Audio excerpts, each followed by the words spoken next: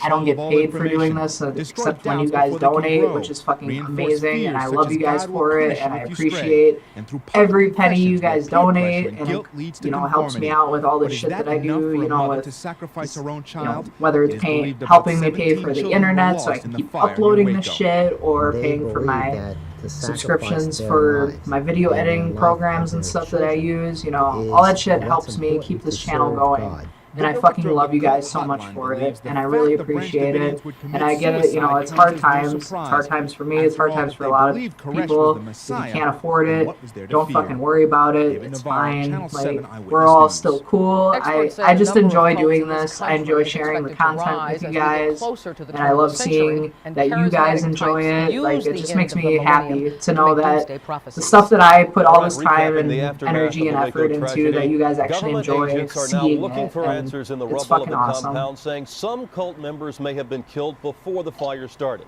An intensive search is now underway for more than 80 bodies.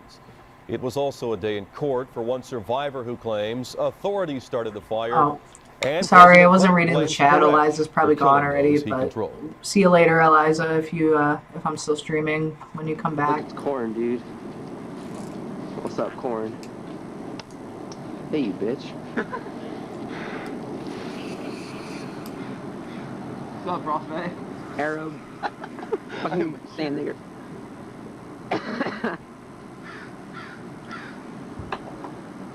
Hey, there's a faggot there. Gay Jonestown coming up. Yep. I don't know if you guys seen, but I dropped 2 Owen videos today after the stream. Go check it out, you fuckers. I know you gonna love it.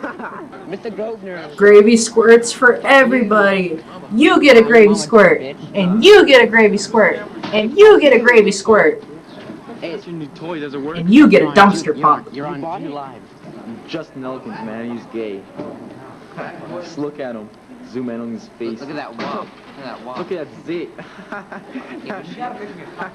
Look at that big old jaw. This is cool. As you can see, it's a hallway. The hallway sucks. Big old head on the way. And look at there's Ramda. Faggot Elkins. Fuck you, Wop. I'll have a pizza with them. Hey, record that fast. Hey, are you Jewish? I'm not Jewish. Now shut the hell up. It's the boys' bathroom. Doesn't it suck? Dude said, "Are you Jewish?" That's amazing. Oh shit. All right, let's trash it, man. That's what he's doing. What the fuck are you doing, dude? He's trashing the bathroom. Oh. Is that a history book? Damn. History book. We used to call our history books the history brick. Because that fucker was like 3 inches thick. And if you took it and fucking slammed it on the desk, man, I saw a teacher break a desk with that fucking book. It was amazing. Who took the damn towels? Trash. They don't have towels. Brew, are you out of the... You can't trash the fucking bathroom. Sacagawea? Yes, I am out. And it fucking sucks so much dick. I tried to get some earlier and I could not get any. So, I'm drinking Coors Light. If you can't tell, I'm probably talking way different than I usually do in my streams because I'm usually fucking high as a bitch. But today, I'm not high at all. I'm just... I think I'm getting a little drunk because I haven't drank in a while. And I haven't really eaten anything today. Look at those old ass computers. I fucking love looking at into the past at like the old technology. Same computers I used to fucking have to use. I still think it's so funny, like back when I was in high school, my freshman year I had to take this class, well I didn't have to, but it was an elective, and always wears the same clothes. it was like an HTML class where you learned how to code like with HTML and stuff, because that's what was the thing at the time. This was in 2002. So you know, I took this class and learned how to do all this HTML coding, like, oh, this is what you're going to need in the future, this is how they build websites, you know, this is going to help you.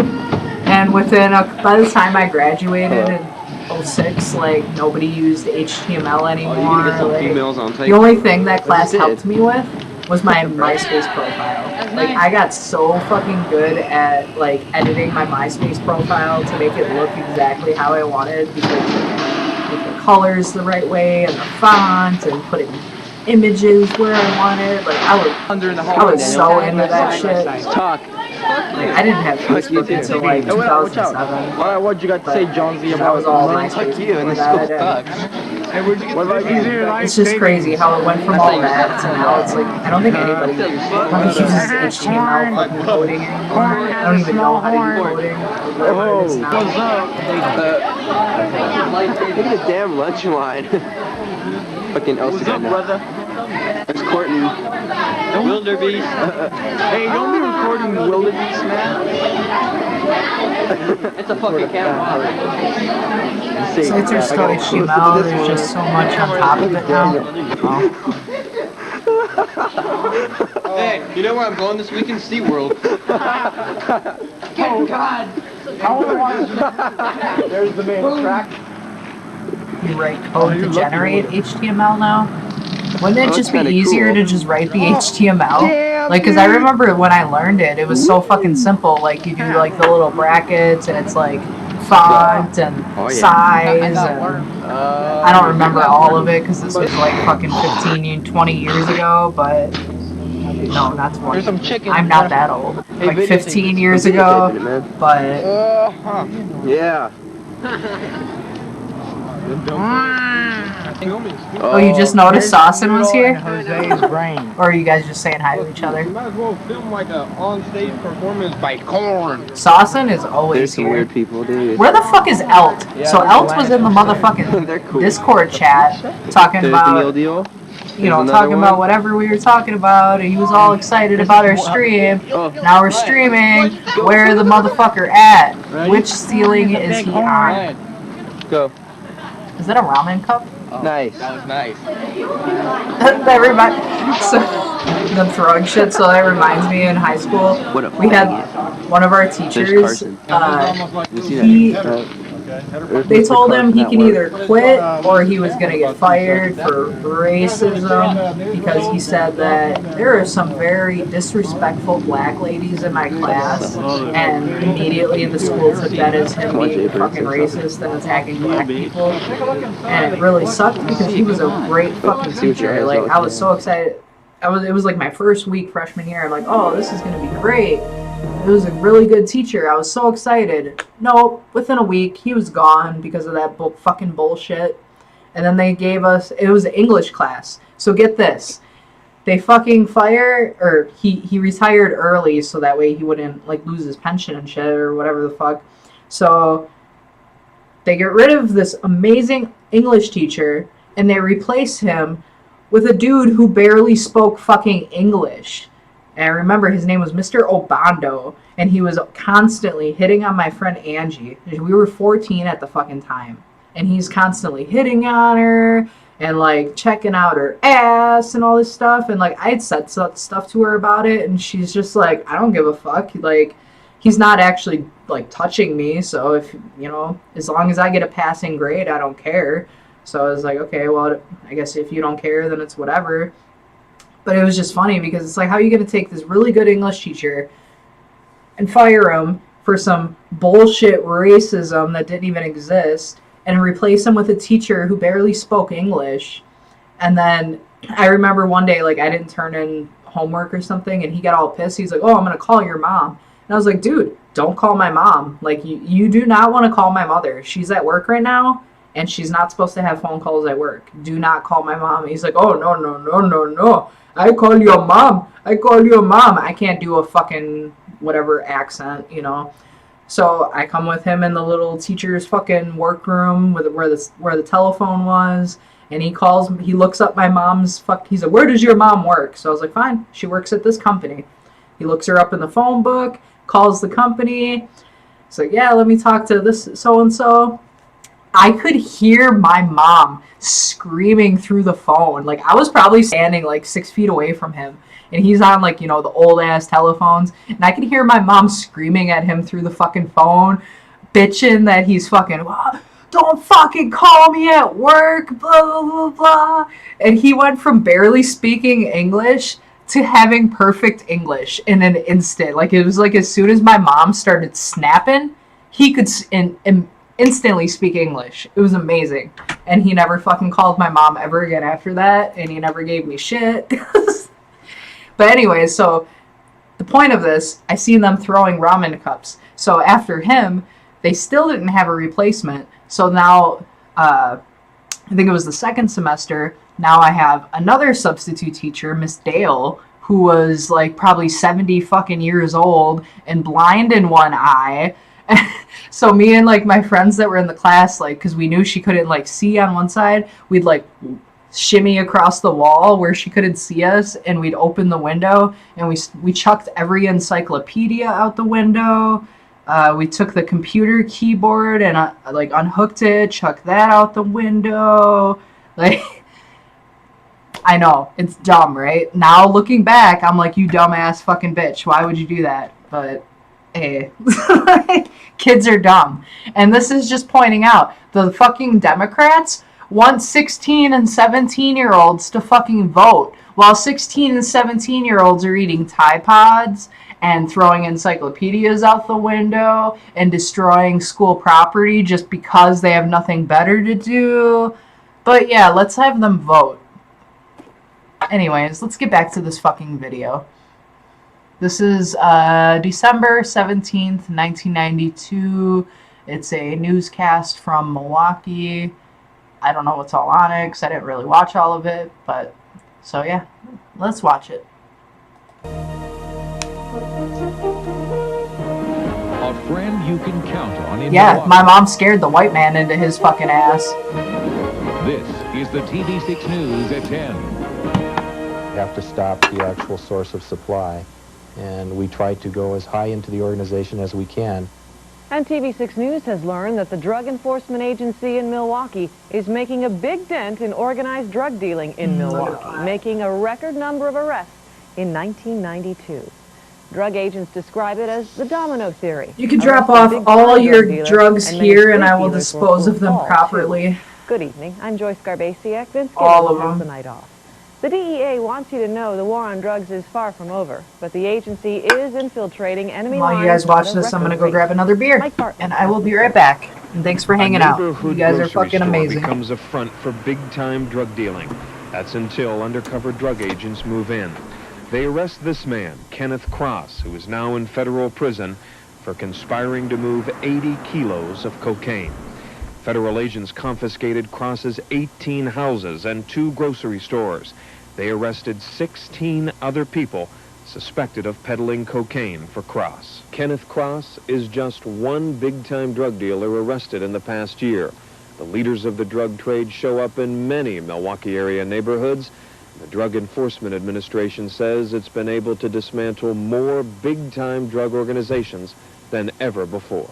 Since October of 1991, the local DEA arrested 143 people. That's a record. About 95% of them were from organizations that we dismantled, so we consider that very, very successful. Local DEA Chief Kelly Snyder says his organization and local vice squads have worked closely to shut down drug organizations, and they're seeing the success rate steadily increasing. It's not over by any stretch of the imagination, but when you dismantle an organization, then you stop the flow of drugs to the people that are buying it from the street level. The DEA confiscated $11 million worth of cocaine from local streets this year alone.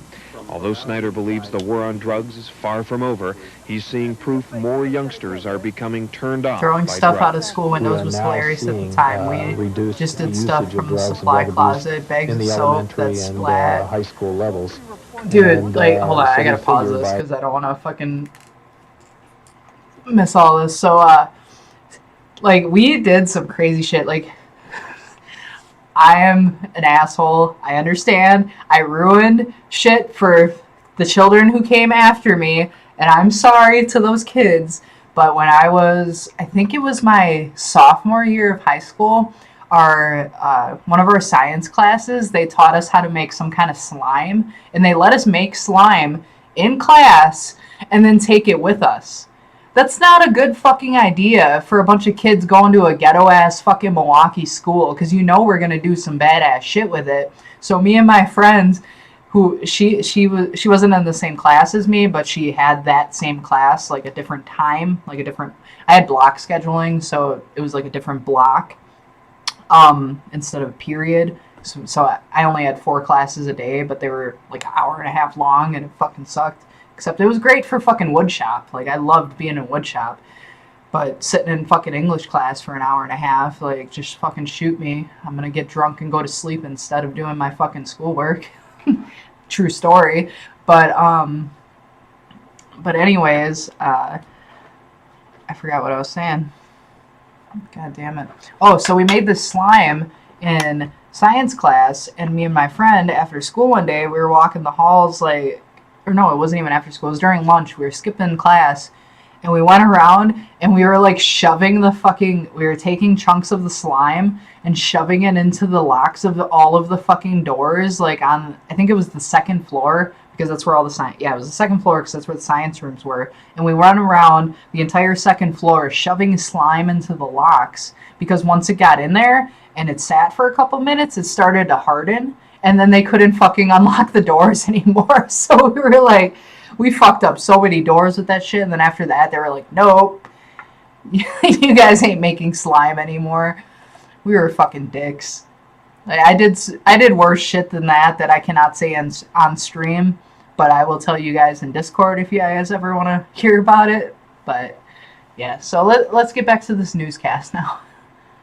15 years from now, or yeah, Arms, where is Casey? Years, we're going to see a major change. Until then, the DEA promises more undercover dismantling of major Mrs. Giant Purple Dick fucking trolling the goddamn chat. For the record, many local police vice Big squads veiny also purple report a fucking successful cock. year in the war on drugs, but say they won't release the number of arrests and confiscations until later. Which is disturbing, because that guy I told you about who has the diapers under his bed has a giant purple dildo that he wrecks his fucking asshole with, and that's why he has to wear diapers and tampons, because it just all falls out now. 3 people who lived in the building escaped, but 80-year-old Ernest Milligan could not make it out, and he was killed. What kind of stuff do you need? Do I need?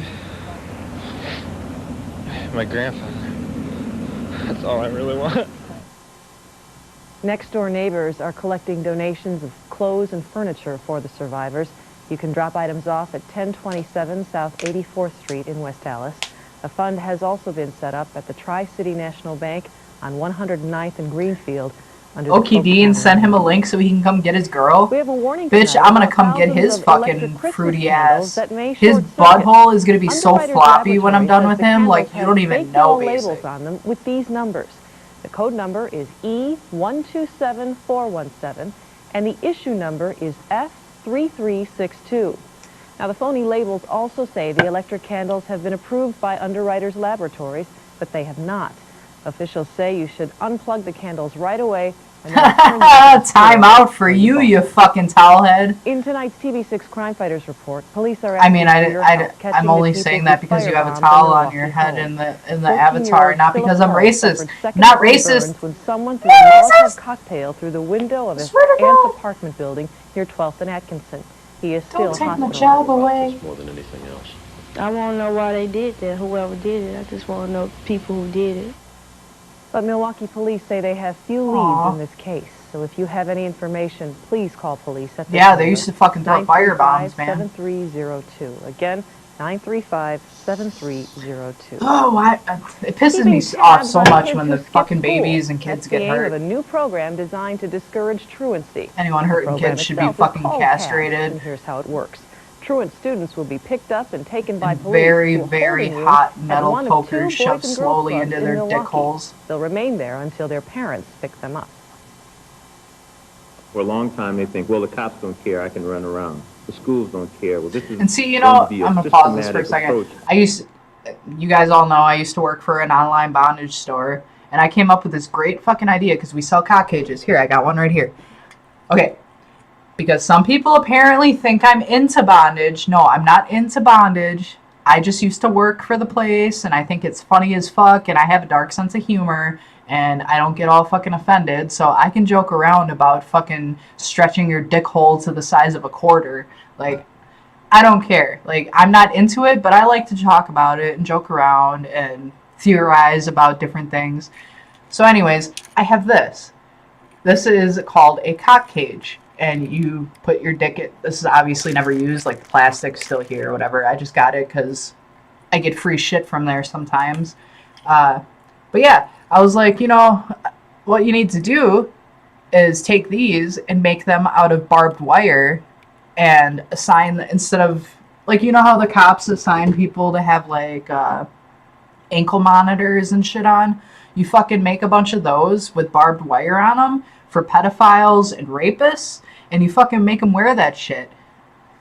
And you know what? You could say that's fucking horrible, whatever, but you know what? What the fuck they do?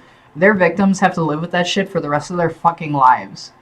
So these fucking assholes should have to live with a barbed wire cock cage on their dick for the rest of their lives. So anytime they get a fucking boner, it's gonna fucking dig into their fucking dick and it's gonna bleed like a motherfucker. All of them should have one. I'm just saying. Vote for me, and all pedophiles and rapists will have a barbed wire cock cage installed on their body. To show that in a tough love way, we do care about the kids. Governor Thompson says he is including $1 million in next year's budget to pay for the program, which begins next fall. TV6 News has learned of shocking allegations tonight against a former Green Bay Packer. Our sports director, Tom Pippins, joins us now with the story. Tom? Joyce, thank you. A very disturbing story to report, but the latest we've learned is that Lewis Billups has been arrested in Florida on charges of sexual assault and extortion. Billups allegedly drugged a woman and had sex with her while a friend videotaped them. Authorities say both of them fuckers should have a barbed wire cock cage on their goddamn dick for the rest of their lives. To her husband and friends. Billups, a defensive back, was cut by the Packers this fall after playing in several preseason games. He also played for the Cincinnati Bengals, where he had some trouble with the law there. He was accused of sexual assault, although he denied it. Charges are pending in Ohio. Billups was arrested in his home near Orlando and is being held in the Seminole County Jail tonight without bail. He is expected to appear in court tomorrow, and Joyce, naturally, that's a story we'll follow and give the latest on as details become available. All right, Tom, we'll see you a little later. Thank you.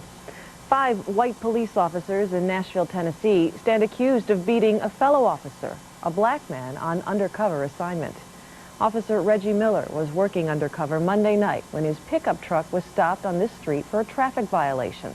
That's when 5 white officers allegedly pulled him. I'm not laughing at the video. I know that sounds horrible.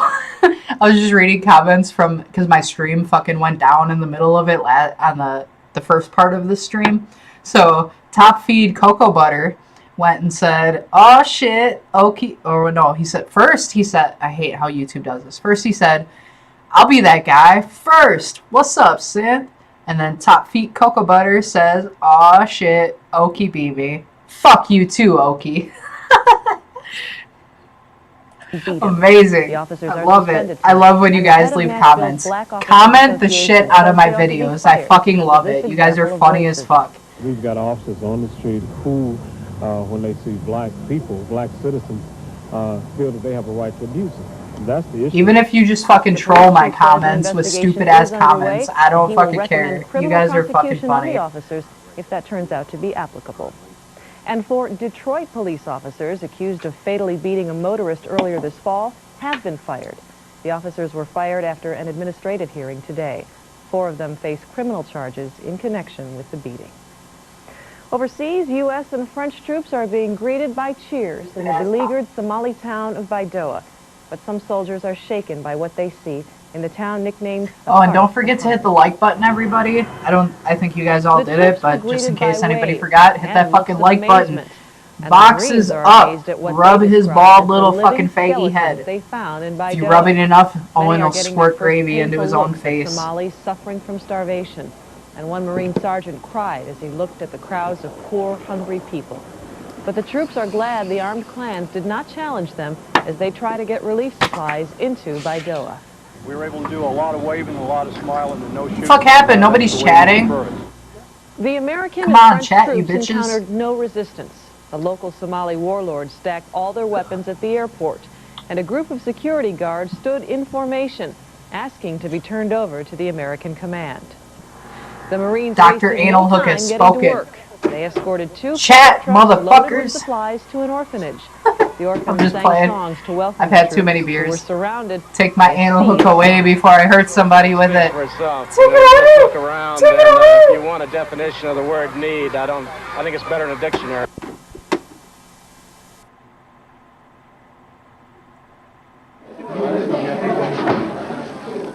There's Elkins. What are you doing?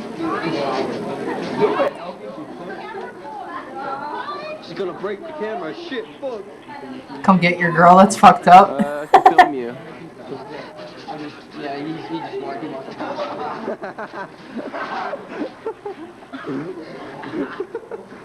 That reminds me, one time we were all hanging out in the fucking auditorium because at my high school we could eat lunch in the cafeteria, or we had rooms called 218 North and South where you could like do cold lunch and hang out in there. Sometimes they'd play movies. I think we watched the SpongeBob movie in there once. And I remember sophomore year, I had these giant fucking Liberty spikes, like, because I was like super into like punk rock and all that shit back then. So I had like big fucking Liberty spikes, and they were green. And I'd be sitting there in 218 eating lunch, and my friend fucking Josh would be an asshole, and he'd take like the little plastic thing that comes on your milk carton, because like they'd sell like the individual chocolate milk bottles, and he'd take that little plastic ring off, and he'd play fucking ring toss on my goddamn hair. Like, fuck you, man.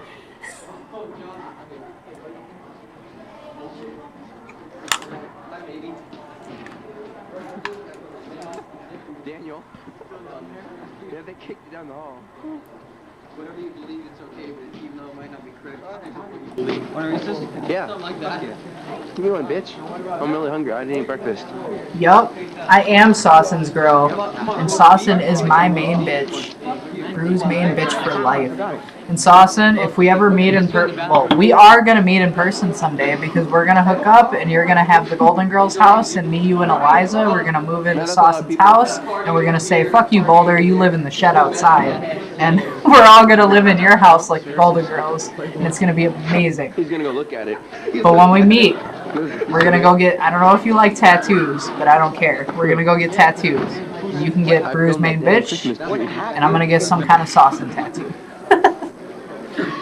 And we gotta get an Eliza tattoo. We gotta get tattoos of each other. It'd be amazing. Like something with like a fucking koala bear and a can of sauce and some beer.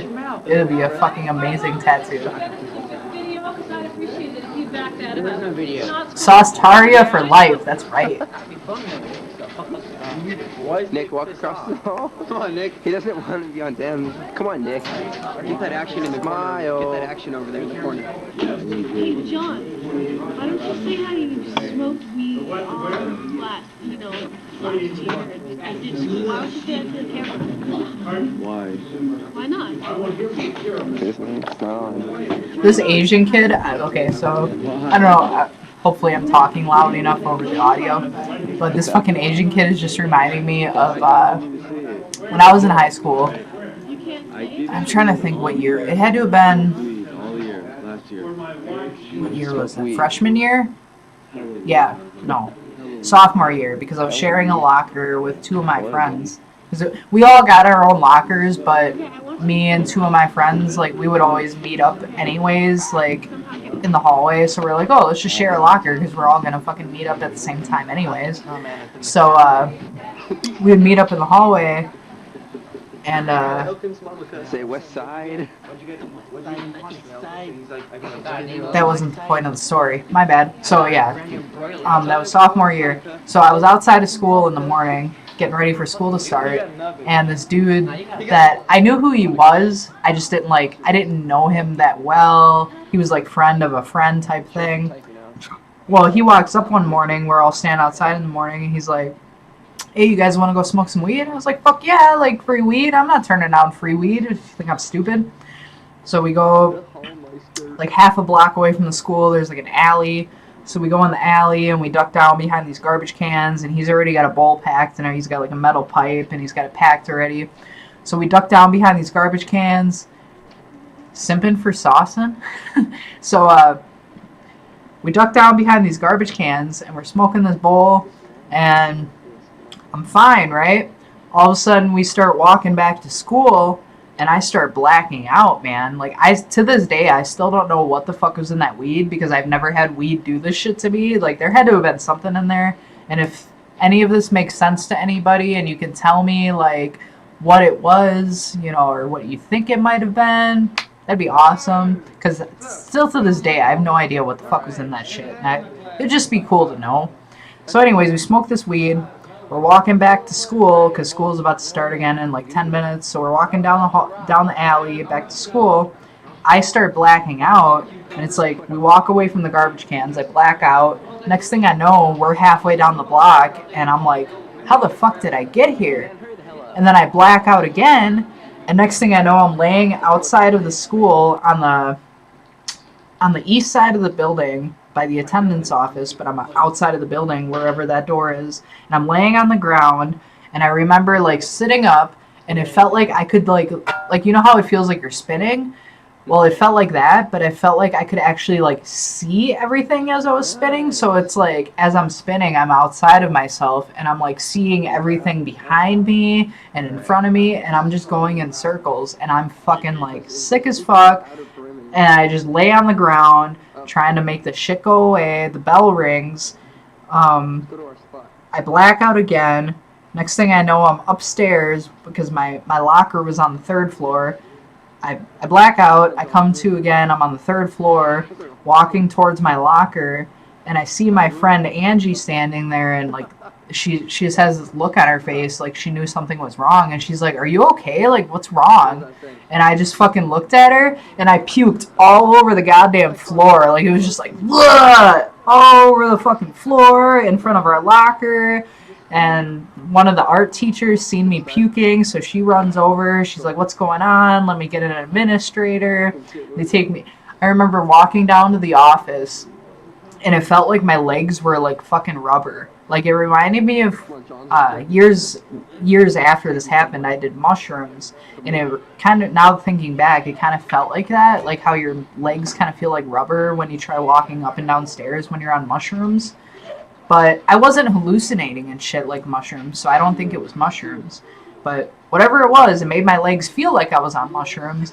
And I'm trying to walk down the stairs to the 2nd floor, which is like the main floor where the office is. And I'm walking down the stairs, like holding onto the fucking railing for dear life, thinking I'm gonna die. And I finally get down to the office, and they fucking call my stepdad. He comes and picks me up. And I just told him, I'm like, I don't know, my stomach doesn't feel good. I get home, I fucking dry heaved for like 10 minutes straight, and then I slept for about 15 hours straight. Like, I didn't fucking get up to go piss or eat, nothing. I was out for like 15 straight hours. It was fucking insane. And so I know damn well that was not fucking just weed, because weed, I'll smoke some weed. Like, if I smoke a little too much, like if I smoke a fucking blunt to myself, I know damn well I'm gonna pass the fuck out from probably like an hour and then wake up really fucking hungry. But that's not what this shit was, man. I was out, like I said, for like 15 fucking hours after fucking puking all over and outside of my locker, and then dry heaving for like another 10 minutes when I got home.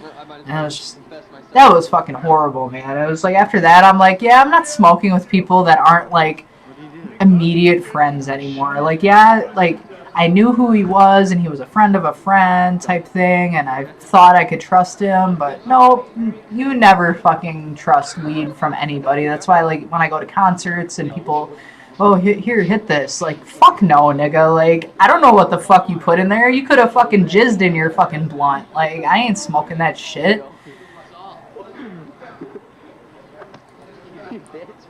No one cuts weed. What a waste of money. It was most likely... No, it was not salvia. Because I've smoked salvia many times, and it was not salvia. Ketamine? Maybe. I don't know. I've never done ketamine. I don't really know much about it, other than it was in that movie Party Monster with Seth Green and Macaulay Culkin. Is that what it is? You guys think it was ketamine? Man. Because that shit was fucked. And I remember too, like, after I threw up all over the ground in front of my locker, I seen one of the guys that had smoked with me, this dude Mike. He comes walking down the hallway, and he was just like staring off into space as he's like wandering down the hallway, and I'm like, dude, Mike, what the fuck is in this shit? Like, I clearly remember this part. Like, I was just like, what the fuck was in that shit? And he looks at me and goes, I don't even know where the fuck I am right now, man. And then he like wandered off, and I didn't see him again until a couple days later. So I don't fucking know, man. That shit was horrible. And I hope I never fucking experience that again. Who'd you jack that from, Rafe? What's up, Rafe? Rafe. No, I didn't. Freddy. Yeah. Fuck me. I want to go to California. You see that? You see that? Yeah, I saw that. Typical. That's what I do. Nice camera, man.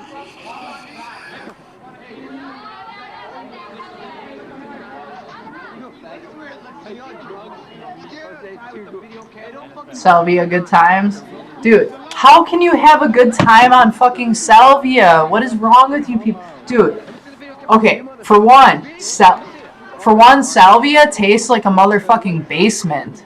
Like, it's like smoking fucking straight up, like I picked a chunk of fucking mildew off my goddamn basement and I smoked it. Like, that's what it tastes like and smells like. And then it's like you get...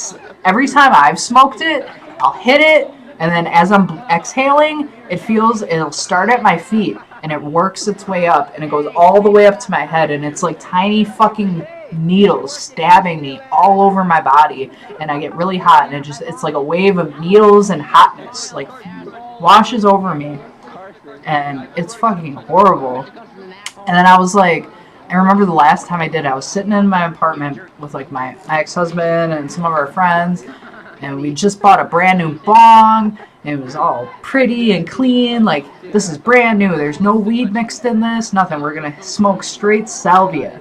And I'm sitting in my room, and I just moved in, and I had like boxes all along the wall because I didn't unpack anything yet, so I'm sitting on the floor with my back against the fucking boxes, and my friends are sitting, we're all like kind of sitting in a circle, and I fucking hit the bong, and it was like, as soon as I exhale, I feel the fucking needles and the hotness, and right as it hits my head, like, reality faded out, and all I could see was like, I was like in a cloud of whiteness, and standing on bleachers that you would see like at a football game, and I could look to the left, and I could look to the right, and I could see reality on both sides of me. Like, I could see inside of my bedroom if I look this way, I could see inside of my bedroom if I look this way. And I would try to, like, reach out and grab it and pull it towards me, but every time I would try to reach and grab it, it would go further away. And it was fucking crazy. And the whole time I'm doing this, my friend is fucking recording me. I don't know if I still have the videos. They might be on, there are these tiny little fucking DS tapes or whatever, because this is, you know, fucking 15 years ago. But my friend's recording me with my video camera, and we watched it later, because, like, they were all laughing afterwards, like, oh, like, do you realize what you did? They showed me the video. The whole time I'm sitting there looking back and forth, thinking I'm, like, seeing reality and trying to pull it back to me. I'm sitting there with my mouth wide open, like, and and I'm drooling on myself because my mouth is open the whole time. I'm not swallowing. I'm not doing anything. I'm just mouth wide open, drooling on myself, doing this.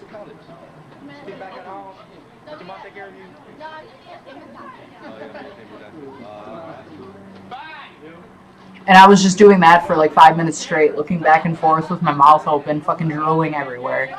It was fucking... I fucking hate salvia. Like, we used to fuck with people like that. I remember my cousin's friend, I can't remember his name, but we were in the car, we're going to Speedway, and we're like, hey, hit this. And we had him a bowl, and he assumed it was weed. So we're like, here, hit this. He fucking hits it. And immediately from the back seat, I just hear, what the fuck? What the fuck? What the fuck? What the fuck? What the? And then he just gets quiet and kind of like fades into it and lets it happen. I was just like, oh shit. Fuck salvia, man. I will never do salvia again. That shit was horrible. If you want to fucking drool on yourself like a retard, smoke salvia. She's very intelligent. Yeah. The side. Weird because it sounds like masculine and feminine form of the words. Salvia. Divino. I don't know how to pronounce it.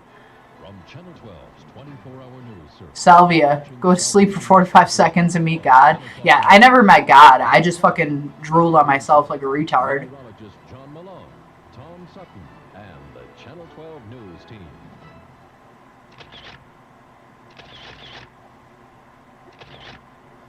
Snapshots. It started talking to me while I was packing or in a bowl. Started bouncing and talking. No joke. Tonight, people at Northridge Mall are glad the Anderson trial is over, too. Before he was arrested for his wife's murder, some feared a random killer was loose in that area.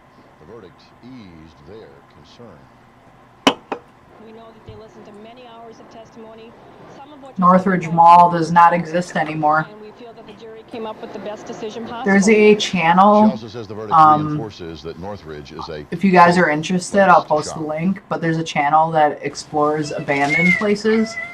And they explored the abandoned Northridge Mall. It was kind of interesting. I hadn't seen any ghosts or anything like that, but it's kind of cool to just see, like, you know, abandoned places. They were all brown. I ate it up to stay alive. Then I got a wife, chopped her in half. What in the hell is this?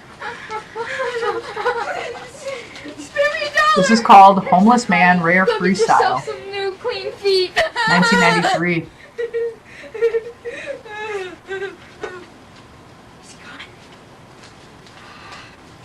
All this money.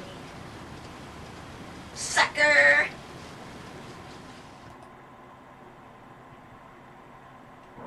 Yeah, shout it out West Side. West Side and this motherfucker. West Side and this motherfucker. When I was in high school, we used to do the like Walmart.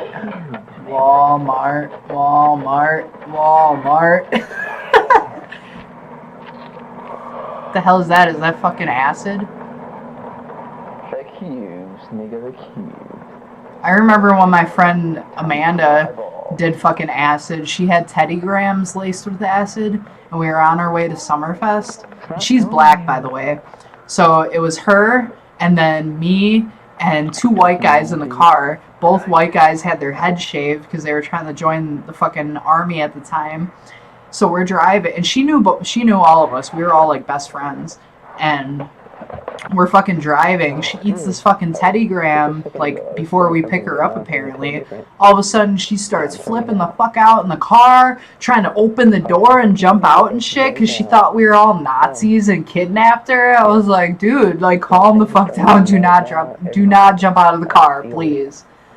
Like, oh man. What I was gonna say is first. She was the most racist black girl you ever meet. Like, racist against black people, black girl. We were at the fucking bowling alley one day, and it was probably like 11 o'clock at night because we were doing midnight bowling, like the moonlight bowling, whatever the fuck you want to call it. And there's all these little fucking black kids at the quarter machine. And like I said, she's black, and she's hanging out with us, all these white people, right? So she starts yelling, "Look at all the nigglets at the quarter machine!" And we're just like, Amanda, shut the fuck up. What's wrong with you? And she's like, what? I'm black. I don't give a fuck. And we're like, okay, yes, you are black, but we are not. So when they hear, look at the nigglets at the quarter machine, they're going to think it's us, not you. So shut your fucking mouth. Like, Jesus Christ.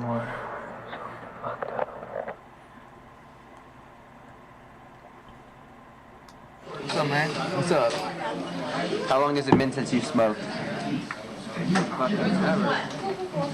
Easter Sunday. Do you have a message for yourself? I shouldn't have quit.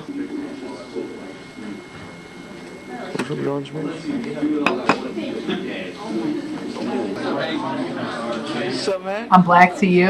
Oh, yeah. You want to see how black my dick is, Jigs? I'll show you when we meet up. I know you want some of this black dick. So speaking of black dick, my brother scared the shit out of one of my friends. My brother is white, obviously, because I'm white. But, so my brother's name is Jerome.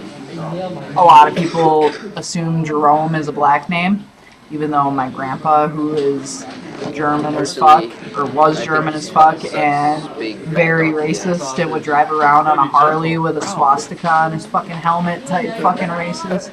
His name was Jerome. So Jerome is not a black name, it's just a name, okay? Well, my friend Tony apparently thought that Jerome was strictly a black name. So we're all hanging out one day, and my brother stopped over, and he's like, I was like, yeah, this is my friend Tony, and they introduced themselves to each other. He's like, yeah, my name's Jerome. And Tony looks at him like crazy. He's like, what the fuck are you talking about? Your name isn't Jerome. He's like, what do you mean? He's like, my name is fucking Jerome. And he's like, no, you're not. Jerome's a fucking black name. And my brother just straight face, you want me to show you what part of me is fucking black? Like, Tony's like hit the look on his face went from like fucking around to just, oh shit, like this nigga's gonna show me his dick. So yeah, I just thought that was funny. Yeah. What?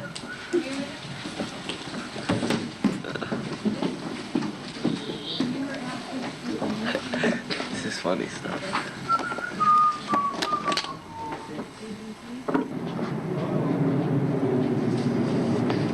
Yeah. Oh, these are those people. So, I'm gonna pause this for... No, I'm not gonna pause it. So these fucking people that make these videos that are playing right now, these like old vlogging in the 90s, before vlogging was a thing type people. So they were... I can't think of the name of it, but they had this fucking thing that they would do. It was even gayer than fucking rollerblades. Like, you know how rollerbladers would, like, you know, do tricks and stuff, kind of, and, like, you know, grind on rails and shit. Well, these guys, they go around doing exactly what rollerbladers do, but they do it in shoes. Like, they don't wear rollerblades. They just jump up and slide down rails in their tennis shoes and think they're, like, the baddest shit in the world. It's fucking hilarious. First get this. Alright. Yeah. First of all, I wake up and go to PE every morning. Is this guy gonna piss in the sink? Is that what's happening? Yeah. Yeah, that feels great. I am so glad I'm a woman. I can't imagine what it's like having to like piss in front of other people. Like, I feel so fucking sorry for men, especially men who have anxiety. Like, I have terrible fucking anxiety. Like, I could not imagine having to fucking piss in front of somebody. Like, even being a woman and being in stalls. Like, I don't even want to piss when somebody's in the stall next to me. Like, bitch, like, I'll sit here and wait till you leave type shit. Like, I can't imagine having to stand there and whip your dick out in front of another guy who has his dick out and piss next to each other. Like, who decided that this is the system for men's pissing rooms? You're all gonna stand next to each other with your dicks out. Like, who decided that? Like, what? How hard is it to at least put like a little fucking like, even if it's like this big, like put like a fucking 9-inch fucking slat that like at least covers a little bit, like in between the people. That's why you don't use public restrooms. Yeah. Man, I get so fucking mad at work. I don't give a shit. So I'll be at work and I fucking shit at work. I don't care. So, like that meme, boss makes $1, I make a dime. That's why I shit on company time. So I'll be at work pooping, right? There's 1, 2, 3. I think there's 5 stalls in the women's room at work, right? I always try to go to the very last stall because it's the handicap stall, and then I don't have to worry. I get paranoid with my anxiety how you could like see through the cracks and shit. I don't like that shit. So I go to the very last stall in the handicap stall where, you know, the toilet's away from the fucking door because I don't want fucking people looking at me. And it's like, okay, we got 4 other stalls next to me. They're all open. Somebody comes in to take a shit, and they go right next to me. Like, why? Why do you come to the stall next to me when there's 3 other motherfucking stalls you could have went into? But now we gotta sit here awkwardly and silent because neither one of us wants the other person to hear each other shitting. What's up, James? Sometimes I'm so tempted to, like, if I'm in the bathroom and somebody comes in and they just, and you can tell they're trying to wait for you to leave too. They're like sitting there silent, no farts, no pissing, no nothing. They're just sitting there silent. And you know damn well they're waiting for you to leave. And I just want to fucking yell out, "Hey, let's play battle shits!" Like, but I'd probably get fired, so I don't. I just sit there silently. Drug dealers work out of them and set booby traps for police.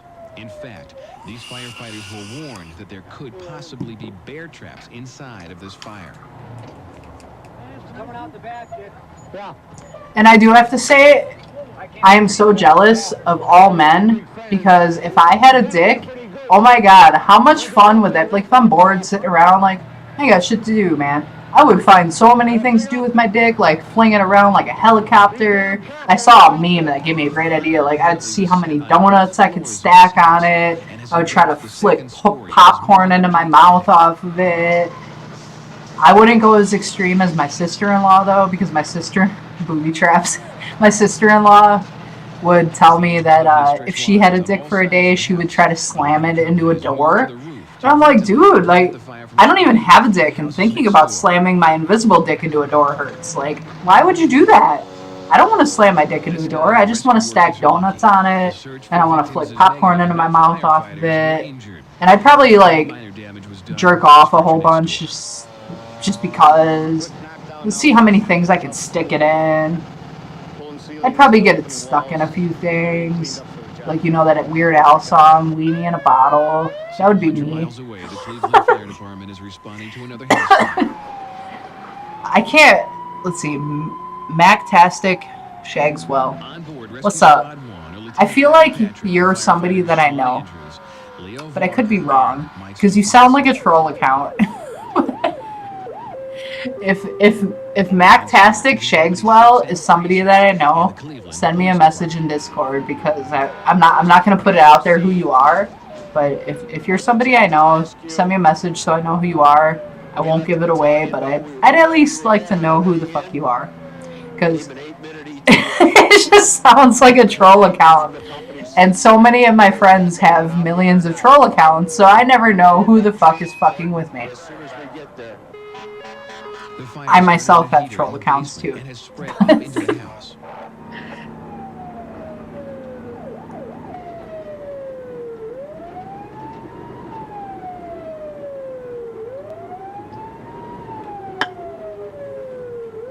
Mactastic, who the fuck is you?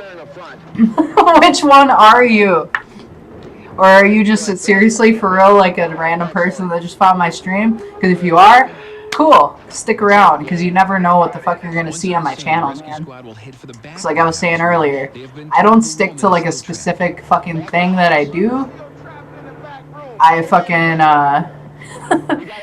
I just do whatever I feel like doing that day, whatever inspires me that day to fucking make a video or make a song, whatever. Like, you might see an Owen Benjamin video, you might see a Semper Reloaded video, you might see Party Like It's 1999 stream. You never fucking know. Like, it just depends on my mood that day. And I enjoy so many different things that who fucking knows? You never know what the video is gonna be.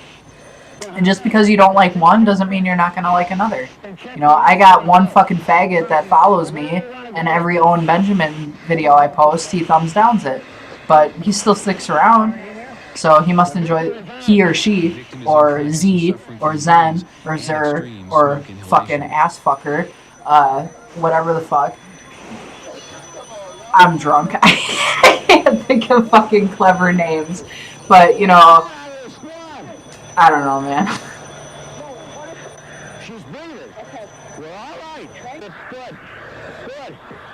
You never know what you're gonna see, you know. That person sticks around, they thumbs down my Owen Benjamin videos, that's fine. It gives me a laugh every time. It makes me, I kind of look forward to it. Like, I post an Owen video and I'm like, alright, where's my thumbs down guy? I'm waiting for it. Because I used to have 3. Now it's down to 1. Owen is a faggot. Shred his ass. Yeah, Owen is a faggot. Owen is the faggiest of faggots and has the floppiest. No, I think Owen has the second floppiest back hole. I think Nasty Nate has the #1 floppiest back hole of all time. Everybody vote. F in the chat for Nate's floppy back hole. U in the chat for Owen's floppy back hole. Who has the bigger back hole? Let me know in the chat. Nate is F. Owen is U. I got about 60 real weak that's ready. Make sure she's strapped in real good so we don't lose her getting out. Okay.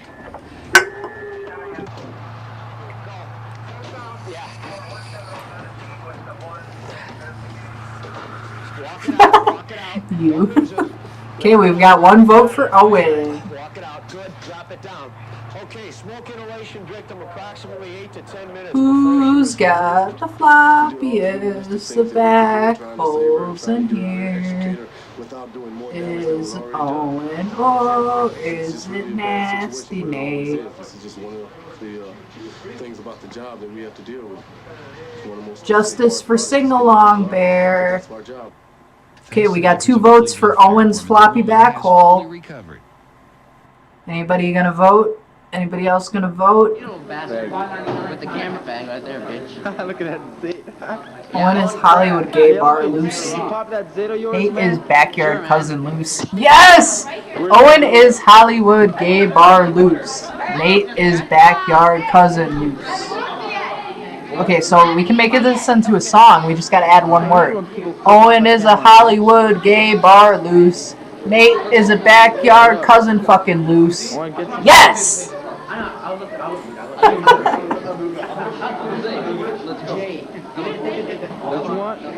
By the way, Durka, I know who the fuck you are. Make sure you send me that voice recording I was talking about that I need for that video, because October is coming very soon, and I would love to use that in my spooky streams. So if Durka is still here, please send me that voice recording that we were chatting about. Excuse me. What's happening, man? My beer empty. Dude, the more beers you get into, the faster they go down, man. They go down faster than Owen on a man. And I know that was a really fucking gay joke, but I'm too drunk to be clever right now, and I'm gonna go grab another beer. I will be right back. Oh, come on. Beat his ass, brother. Get out of here, brother. What's up, West Coast brother?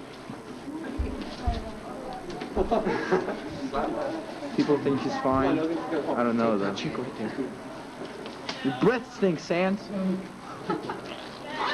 Man. Hey, I go catch the tube and the line. Hey, he's mature. He's real mature, man. He is mature. You're a bag. Wait. See the baggie. Ryan, we have a question for you. Yeah, dude. Ryan never. Look at the faggot. Look at Booger. Oh, Booger. Faggot talking to what a faggot. Booger. That's Booger. Ah, it's big These people. Bad, ugly face on the way. Are you gay? No, are you a fag? Use your hand. I'm asking you. Use your fucking hand. Hey, Elkins, what are you in your... Oh, God, man. I don't know. In the showers. Why do you have bed sheets on your couch? Answer that question. I want to know that. I don't even fucking live there. You have sheets over your couch, man. Because it's cum stained?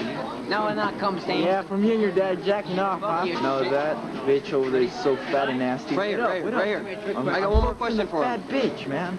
Who cares? Yeah. Ready? Ooh. Ready? You got Look it? at that nice fun ass. Why? Ooh, I wanna... Jose, are you Ooh, ready? wait up, I wanna This is a fuck fucking that ass. profile. I wanna fuck that ass.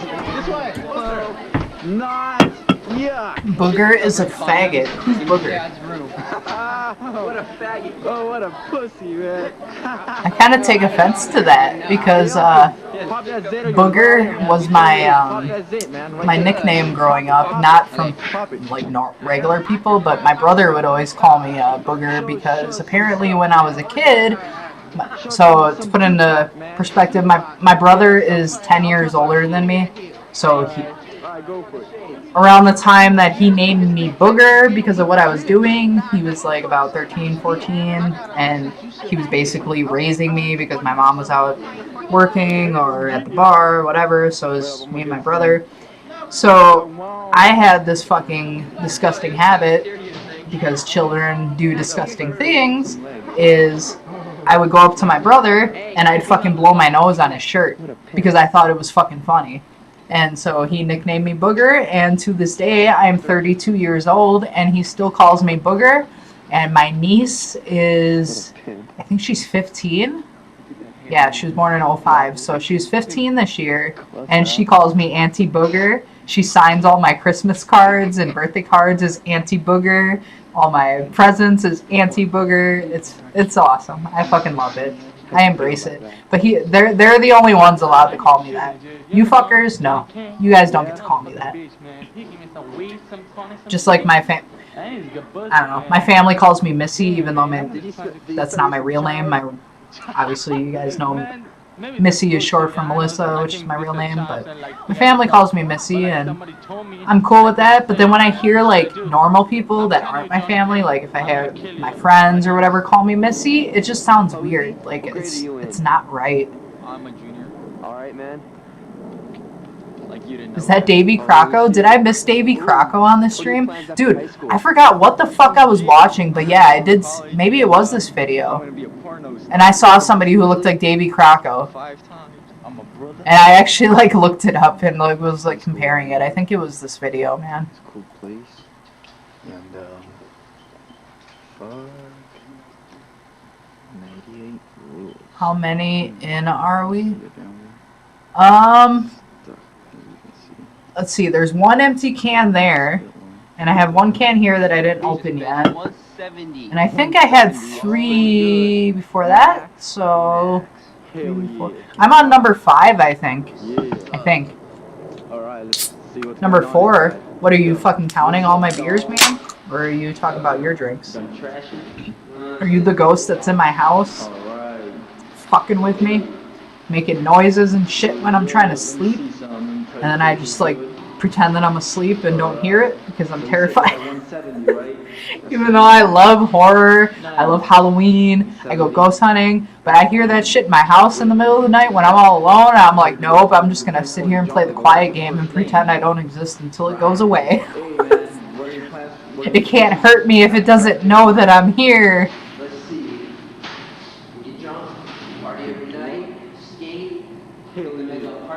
Oh, you're on number 4. All right. Nice. And I'm assuming that none of you are. I'm assuming that none of my friends are trolling me with this Mactastic Shagswell because nobody's messaging me in Discord unless you guys are just being fucking funny fucking faggot assholes. I don't know. But I guess we gonna learn later. But if you're not, you know, it's cool. Like I said, stick around, Mactastic, because this channel is fantastic. Oh, fuck, you trashed it. Yeah, exactly, Major. I like ghosts, just not in my motherfucking house. Like, if my grandma wants to come and haunt me, fine. If my auntie wants to come and haunt me, fine. Like, I keep my auntie's picture right here of me and my auntie. Like, I suck. This is me and my auntie years ago. She just died last year. She's a fucking gangster. I love her. I love all my aunties, even though I don't really talk to them that much. But she just passed away last year, and as morbid as it sounds, I'm kind of glad that she did before COVID hit, because I know damn well they would have fucking marked her as a COVID death, even though she didn't have COVID. You're from Arkansas. Isn't that nice? That's what we do in the library. I know it's called Arkansas, but I just think it's funny when people call it Arkansas. My cousin moved down to Arkansas once. She married this guy. He was a fucking asshole. So she moved down to Arkansas, and she's living down there. And she my family's from Milwaukee. Like, we all live up here in Milwaukee, Wisconsin. Like, you know, we get fucking feet of snow and shit. Like, we're used to that kind of weather. Down in Arkansas, apparently not. I don't think I may have driven through Arkansas as a kid, like on the way to Arizona or something. I don't think I've ever stayed in Arkansas. I don't remember what the weather is like, any of that shit. But from what my cousin said, like, they don't get snow like we do. Their weather's like nice. So she was living down there, and they got like a light dusting of snow. And they fucking shut the whole city down. And she's like, man, it was weird. I'm the only one out here doing donuts in the street and just driving around like it's nothing. And everybody's like afraid to leave their house because there's, you know, a fucking eighth of a fucking cunt hair inch of snow on the ground. Isn't it crazy? Your aunt bought a Ouija board to your apartment when you were a kid, and it started moving on its own almost every... Yeah, dude. Never leave the planchette on the fucking Ouija board. Like, you can have a Ouija board, fine, but never leave the planchette on the Ouija board. That's a big no-no. Like, even when you're like fucking with it, like you and your friends are like, you know, moving it around, and it scares you, do not take your hands off of it. Because as soon as you take your hands off of it and you just leave that thing on the fucking board, obviously I can't prove it, but everybody for years and years has always said, if you take your hands off that planchette and leave it on the board, that basically leaves a portal open for any fucking negative spirits or demons or Satan, whoever the fuck, or good spirits too. Anybody can come through that portal if you leave that shit on that board. So you never leave the planchette on the Ouija board. Never. You always keep them separate. Always. In the click game. Hey, did you kick his ass? Oh, his mother. You whooped on him. He's in the what? Oh, look at that pussy. Oh shit, battery's going away. I'm gonna focus on his faggot. Long time. Long time. We love you long time. Yeah, and for anybody new that's in here, so in October, I'm going to be doing quite a bit of spooky streams. I'm doing at least one each Saturday of October. If I have time and all that shit, if I have time and all that stuff, I will do more.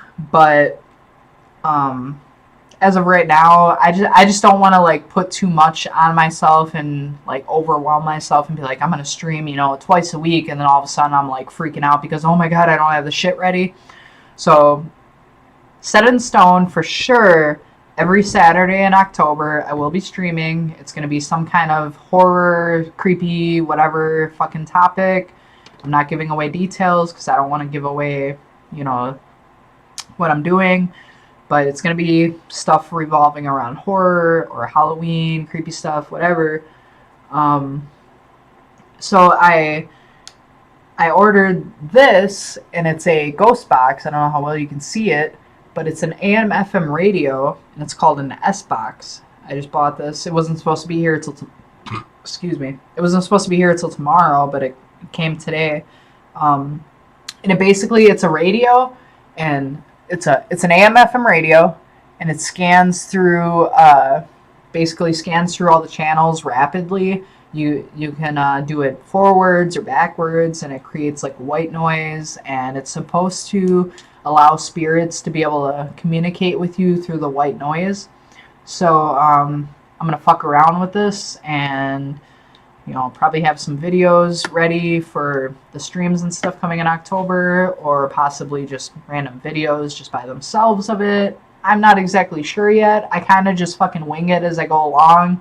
Like, even when I'm putting videos together. Like, I know you guys have seen, like, my, 30, 40, 50-minute fucking, like, child trafficking videos I put together, which is, if you guys haven't seen that, go check it out. It's on my channel. It's, I think it's called Trafficking, a Real Epidemic,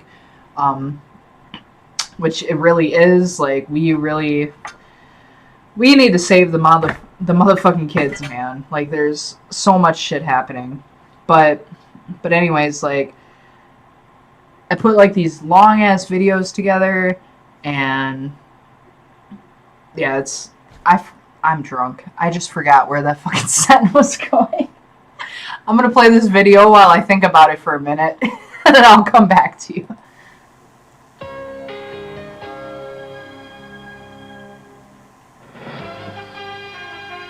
Real life, real news. This is today's TMJ4 with Mike Goucher, Carol Meekins, and the Night Team. Good evening, everyone. Tonight, several stories are on tap for a final toast to Cheers. We'll take you to the Boston bar that is the heart and soul of the Cheers party. We'll go to Brookfield, where the crowds are gathered to tune in to television history. And we're going to go to your neighborhood bar. This one is from May 20th, 1993. But first, a look at tonight's news and our top story, the problem of kids and crime. There are new developments tonight in 3 different cases involving 3 15-year-old crime victims. Milwaukee police have now arrested 2 high school classmates of Charlene This shit was so fucked up, man. Brutally beaten on Friday. I was really young when this happened. Like I said, this is May 20th, 1993, so 9, 10, 11, 12. I was 4.5 years old when this happened, but I still, like, watching these, like, old newscasts, I kind of remember seeing this on TV, and this shit was so fucked up, man. Like, these fucking kids, they all went to school together. This is actually the high school that I almost went to, because, like, when I moved from middle school to high school, we had to fill out this paper, and we had to choose 3 Milwaukee public high schools that we preferred to go to, and then whichever one was open, they would send us to. Well, the school she went to was number 2 on my list because it was the second closest one to my house, and it's like, I'm not gonna fucking take a bus, across town to go to fucking school. I'm just gonna, whatever schools are near me, those are the ones I'm picking, because I don't fucking care.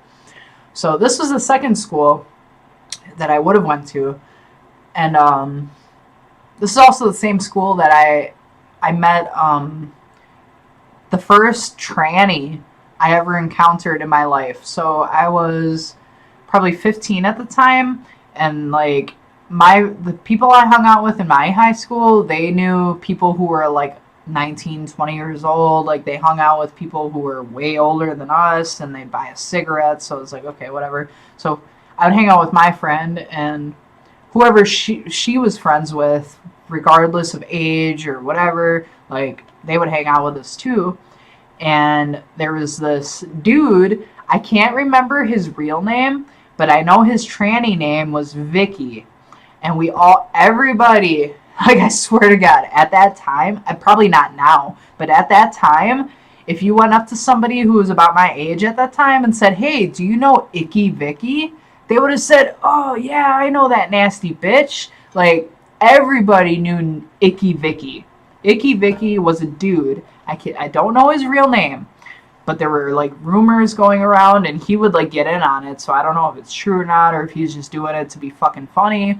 But there were rumors going around that, like, when he had his sex change, he cut his dick off and put it into a jar, and he would keep the jar, like, next to his bed, like, some weird fucking shit like that. But anyways, so I didn't even know it was a dude at first. Like, the first time we met, like, we were all just hanging out. It's like, oh, this is Vicky. I was like, oh, okay, it's nice to meet you. And I'm thinking in my head, like, you talk kind of weird, but, I probably talk weird too, but whatever.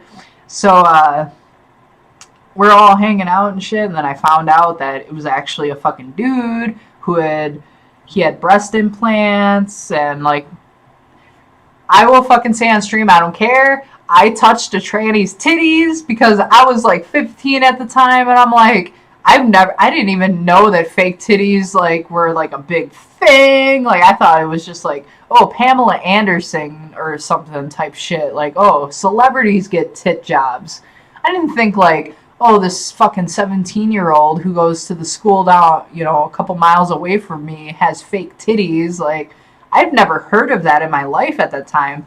So I'm like, what the fuck do fake titties feel like? So I'm like, yeah, we're all like standing on a bus stop one day. It was like me, and like my friend Nikki and like a couple other people. We're all waiting on the bus stop to like go back to our side of town. And she's like, oh, who wants to touch my titties? You want to feel them? I'm like, yeah, I kind of do. I want to see what fake titties feel like. So like, it was, I don't know, and weird. I don't really remember much, but it was kind of similar to real titties, but still felt different because I don't know, they were like harder or something. I don't know.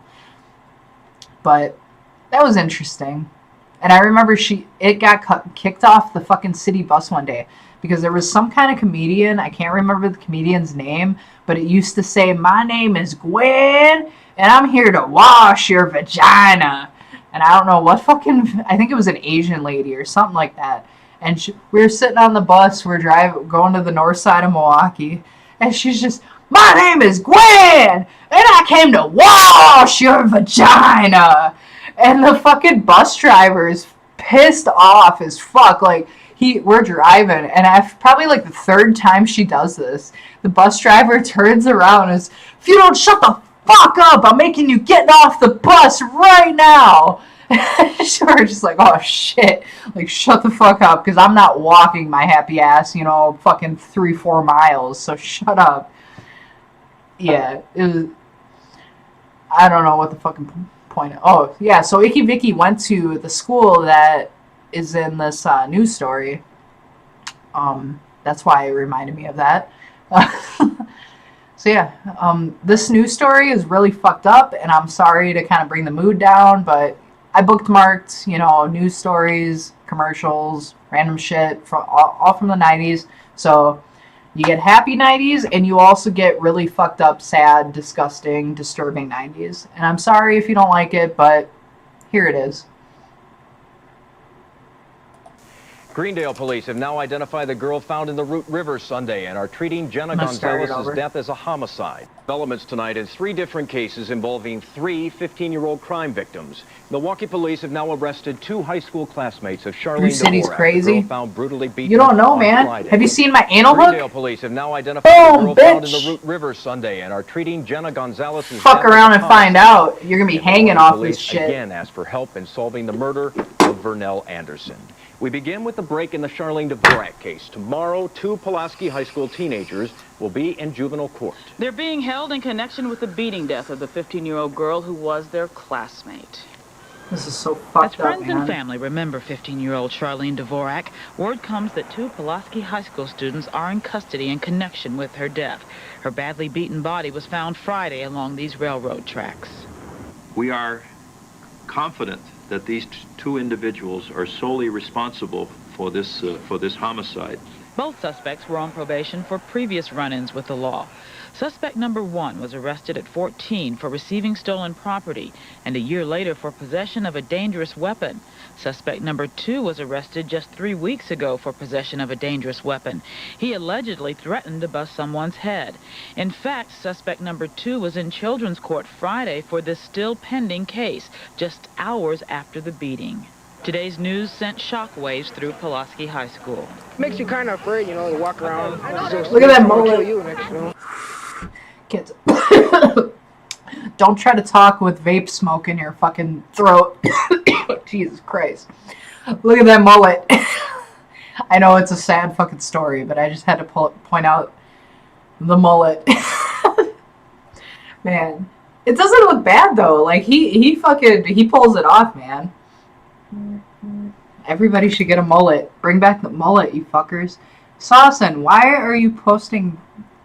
Oh, it's a private text. Sees. What are you sending me? The Whitfield. Oh, is the Whitfield live? Hey everybody, just so y'all know, the Whitfield is live. My feelings are like messed up because I knew the guy and I sort of knew Charlene and that, and It's just unbelievable. Is this live I or don't know is what this to an old think. one? And one teen we're not identifying was attacked and raped along the same railroad tracks where Charlene's body was found. I'm very upset. I can't believe that it happened to her. And Never tonight, mind, police still everybody. don't know Whitfield why is not Charlene live. Dvorak was killed. And the death of another 15-year-old girl, Jenna Gonzalez, is now being Like, go treated check as a out homicide. Sam The Whitfield. teenager's He's got body a was found in the Root good River channel. Sunday. As 19 reporter Excuse Mike me. Strelo tells us, it's Greendale's He's got a first good murder ever. channel on YouTube. We have to start somewhere. We have no beginning. We have the end. A tragic end to a young life. Mullets The showed body up of down there in 15-year-old during Jenna Gonzalez COVID? was found Really? Sunday in the Root River. The medical examiner I wish says people the would Oak bring Creek back girl COVID died and of get a rid of skull skinny fracture, jeans. but more tests I am results so are sick needed of to seeing determine what caused the fatal men injury. in skinny Until that jeans time, we that are can't so tight that absolutely you rule can it as a literally homicide, but hear we their are definitely balls investigating screaming one at for this time. fucking help Jenna from their Gonzalez was pants. reported missing by her family I just May want to 8th. help them. Like, However, after just talking let to your several balls out, people, man. Greendale police have determined that she was last Let them seen out. May 12th. They're 2 fucking days before her body screaming. was found here in the Root River. Police say at this I don't point in even the wear pants that investigation they tight, and I'm a cannot fucking reveal chick. where she was last seen. Jenna's aunt wants people to take a good look at this picture and call police if they know something. We have to have a lead to know what happened. So we can't tell Whitfield is live? ever Okay. again to anyone else. For the night team, Well- Mike Strelo, today's TMJ4. And once again, Milwaukee police are asking for your help in solving the murder of Vernell Anderson. Vernell was the other 15-year-old found dead in the last week. His body found in a North Side home. Police say if you know anything about his death, please give them a call. Police are also investigating an unusual holdup at this automated teller machine on the Marquette University campus. A Wells Fargo employee was robbed at gunpoint early this morning as he was loading the ATM with cash. The masked That reminds me of reportedly Chris got Rock. away with nearly $40,000 I ain't looking over in my back for the $20 bills. media. I'm looking for Mysteriously, police say There niggas. was no surveillance tape in the ATM machine when the robbery occurred. Plans for the multi-million-dollar Target distribution center in Oconomowoc are finally moving forward, even after 2 restraining orders were denied today. Mike The planning Wallace ain't commission is never still took working on shit a from me. conditional use permit tonight. Niggas It's discussing have. site plans, construction, and operation. If the You think I permit is got 3 approved, guns in my Target will house because the receive a media building permit outside? immediately. No, Plans have already nigga. been approved by the state. Well, it's been more than Free 30 the balls, years since it was for real. built, and now the McKinley Marina may finally get its first major I never facelift. understood that when I was in high Plan school. won't be unveiled until next Fucking week, but night team reporter Lynn Spranger all says these some of the details tonight. So I graduated in 06, so it was like probably like the year before I graduated is when like emo and all that bullshit started taking over, and they fucking killed the goth scene and made me all sad because fucking Hot Topic used to be cool and then emo took over and made it fucking faggy. But the damage slips and piers. um, Other plans could include upgraded boat slips and extras such as restaurants and shower areas. we to had improve these the fucking atmosphere. all the Why now, BMX given the county's precarious riders and all the finances? Damage skateboarders, repairs are becoming they would cost all wear prohibitive. skinny The county has an jeans, excellent but they would chance of also securing wear $2 million boxers in special and have their long-term boxers development money hanging out if of the their community skinny can jeans. And I'm agree like, on a dude, plan. like, The community will also you need to barely agree on have some room creative for your financing dick to and complete the balls in project. there. How are you Some will also perhaps shoving never, according to some boxers county into officials, there? who fear they're losing Why? tourism dollars How to can you modern marinas fucking like Racine, do a tail which have many whip of the perks and a of fucking overseer law kick flip and all this bullshit on your skateboard and bike when your pants are so tight that your fucking balls can't even breathe? I don't He wants to know what the understand. public, in particular the boating public, has to say about the improvements that need to be made here at McKinley Marina. For the night team, Lynn Sprangers, today's TMJ4. State health experts now say 370,000 people became ill during Milwaukee's crypto crisis. Half Oh, of those people lived on the south side and got their Cryptosporidium. water Oh my from the god. Avenue Do you treatment guys plant. remember this Crypto shit? cases were reported throughout the 5-county metro area. Democrat Peter Barca of I don't know if, I'm assuming it was just Milwaukee when this happened, but we had a Cryptosporidium or whatever the fuck, however you pronounce it, outbreak back in the 90s, and it made everybody have the worst shits you could ever imagine. That was horrible. of Kenosha will be going to Washington as the new 1st District Congressman.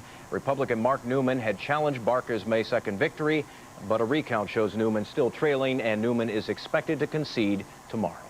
The former Green Bay man apparently killed cult leader David Koresh before turning the gun on When the himself. girls wore tight A jeans. Houston newspaper I wish it was says that that's way. the theory Yeah, of it was psychologists. like that for They me say too when until the like fire started in the compound, let's say like the end of my Stephen junior Schneider leveled a year, rifle at senior year, Koresh's beginning of forehead, senior year, pulled the that's when trigger, all of a and then sudden shot himself in all the these face. fucking dudes started The 4 wearing ATF agents fucking killed in the skinny Waco jeans. standoff It's like were you guys honored all look today in like the nation's fags. What are you capital. doing? Friends and loved ones remembered their bravery. The How do agents you were go killed in from a gun fucking battle with Jinkos cult where you can members. fit your whole family in President one Clinton pant leg says to he's fucking greatly skinny saddened jeans by where the your death of balls four can't breathe? Marines. Their helicopter crashed near this Maryland neighborhood yesterday. 2 Wisconsin men were aboard, 33-year-old Scott Reynolds of Wausau 33. and 27-year-old Tim Sable of Ripon. The crash is under investigation. 27. The site of a jet crash in Colombia may have to be declared a cemetery. A grim assessment tops our world report tonight. The Colombian airliner with 132 people aboard crashed in a remote mountainous area northwest of Medellin. There were apparently no survivors. 7 Americans were on the flight. An investigation is underway. You wonder how the girls with big butts wore those? We have to jump to get into our jeans. Like literally, you pull them up and they get to like right below your ass and then you just jump until you get them up.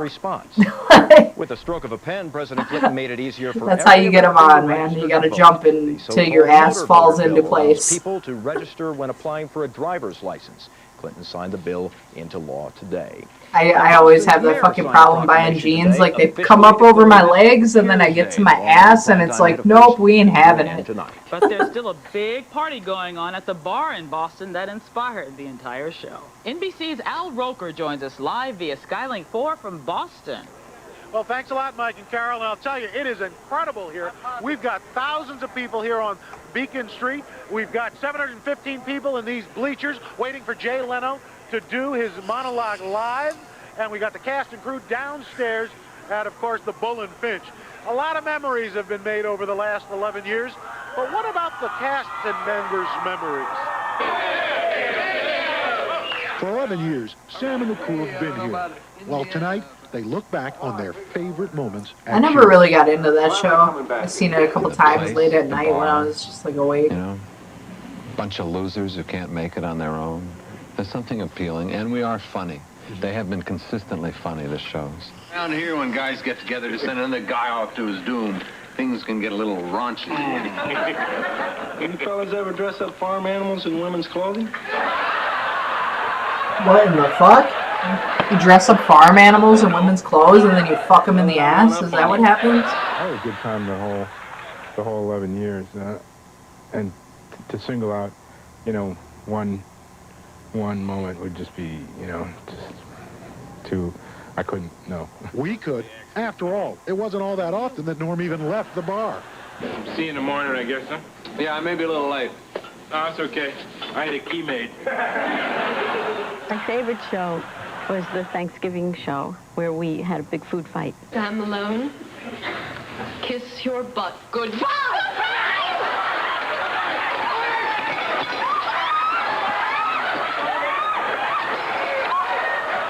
You know, Mike and Carol, what's interesting, the cast has been sticking their heads out of these windows periodically, and the crew, the folks out here are going nuts. It is just a really incredible place to be tonight here in Boston. I wish you guys could join us. Yeah, I do too, Al. Thanks a lot. Looks like a good time. Al Roker joining us. Used to rock Jinkos? Dude, so I was looking through... So I had a plastic tote with all my photo albums and shit. I'm looking for a specific fucking picture and I can't find it. And it's in another goddamn box or tote, whatever.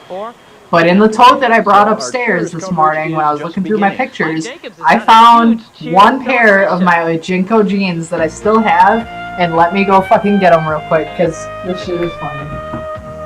I wish I still had both. Right now, some Cheers trivia. Cheers premiered September 30th, 1982. The series was nominated for 111 Emmys. I want to see my motherfucking Jinkos. So, hold on, let me find that. So this, I had a Had a bulldog with If you want a, a real car value, it's hard to get see, into the special edition Buick Regal. with a Value fucking price 8-ball is in just its mouth. $17,999. Of course, there are some Look things at you these don't get. fucking You pants, don't get a man. small engine. They're You get Buick's huge. biggest Hold on, let me V6. turn my You don't light get on. ordinary Leave brakes. the You light. get anti-lock Look brakes. at how You don't huge get these cloth. pants You get are. plush leather, plus air, remote keyless They're entry, full huge. power, concert sound Like stereo, and the special fucking trim. pant The special leg. edition Buick Let me Regal. measure how big this Unbeatable fucking value pant at leg just is. Hold up. $17,999, which means see. if you don't hurry, We're gonna you just see. don't get it. This pant leg is Because it's the only charcoal grill that starts with the push of a button.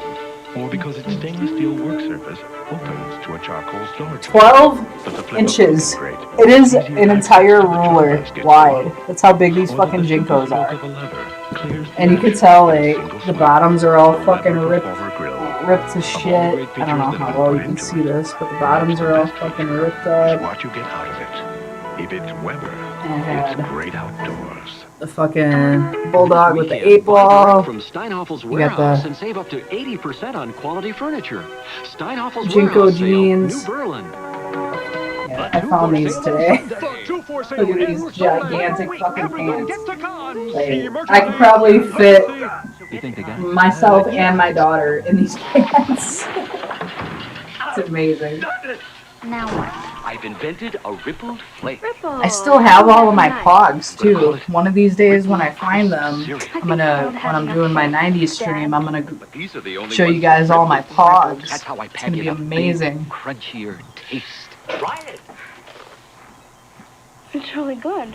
New Ripple Crisp cereal. For a big crunchy taste, you gotta have Ripples. You actually come up with something. I used to wear those fucking and the best thing about those fucking Jinkos is how big the pockets are.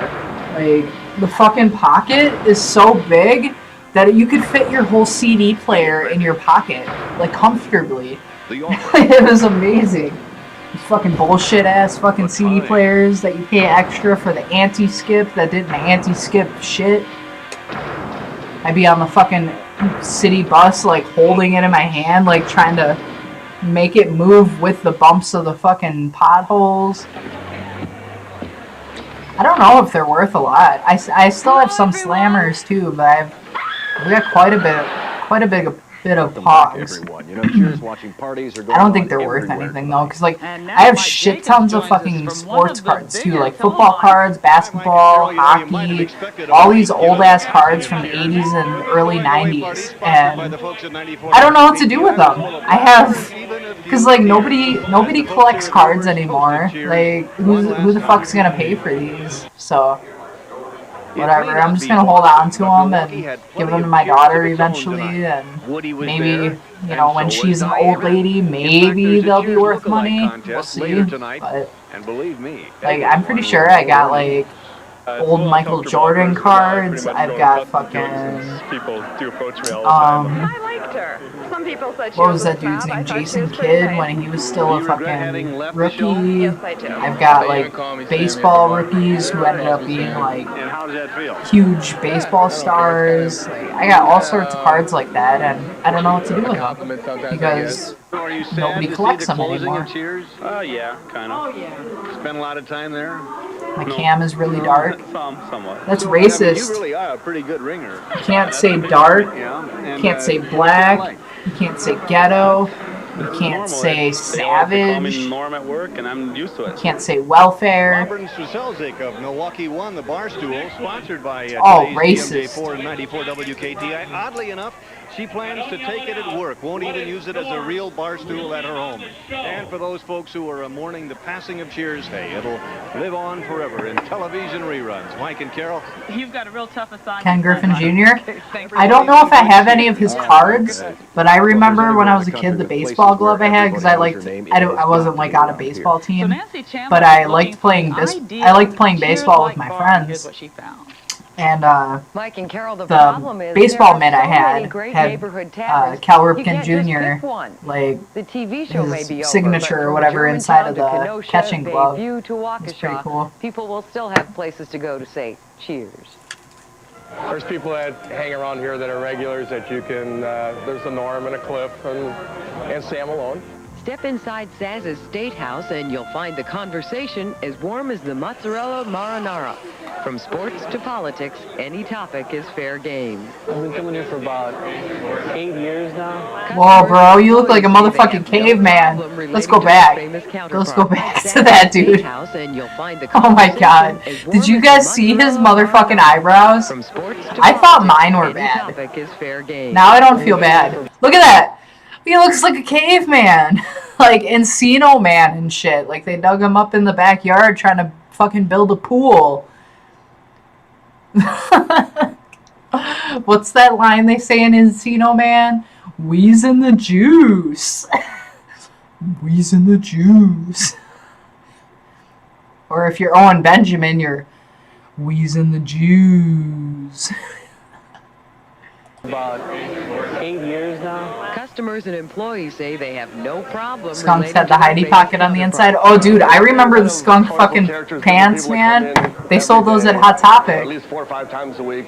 I had a pair I got from my friend. I don't think they were skunk, but they were something. And they were the huge fucking black pants, and they had all these pockets all along the side of the pants. And around the sides of the pants, it had these like glow-in-the-dark like lines that would go all down the sides of your pants, like around the pockets. Just as nutty as the Cheers gang. And with an owner named I remember like right on the like right on the waistline on the inside, there was a tiny little Coke pocket. So you put a little bag of Coke in your pocket. It was amazing. Qualifies as a Cheers look-alike. From the pool table to the patrons, it's a place to take a break from all your worries. Like Cheers, the club sure would help a lot.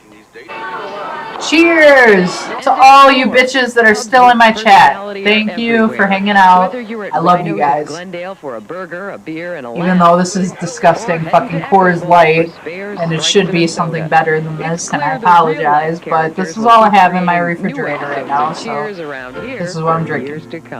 Usually I drink IPAs, but I'm a poor ass fucking white girl, and this was on sale, so I'm gonna get drunk on some cheap beer. Mike and Carol. Okay, thank you very much, Nancy. Well, we're going to join Paul Joseph with the forecast next. Is it Paul Joseph Watson?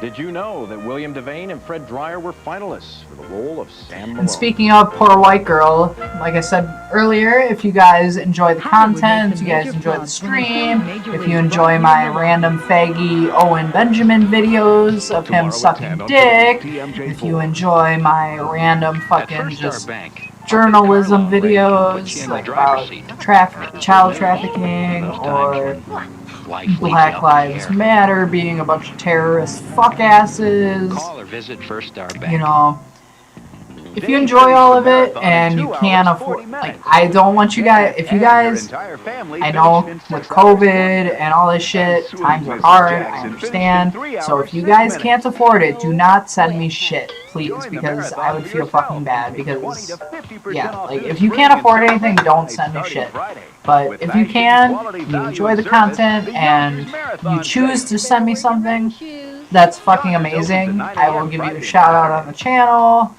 And I got the little scrolly thing on the screen here, so your name will pop up there too. So just remember that too. When you send, if you send a donation, if you don't want your real name on there, make sure you have a fake name, whatever.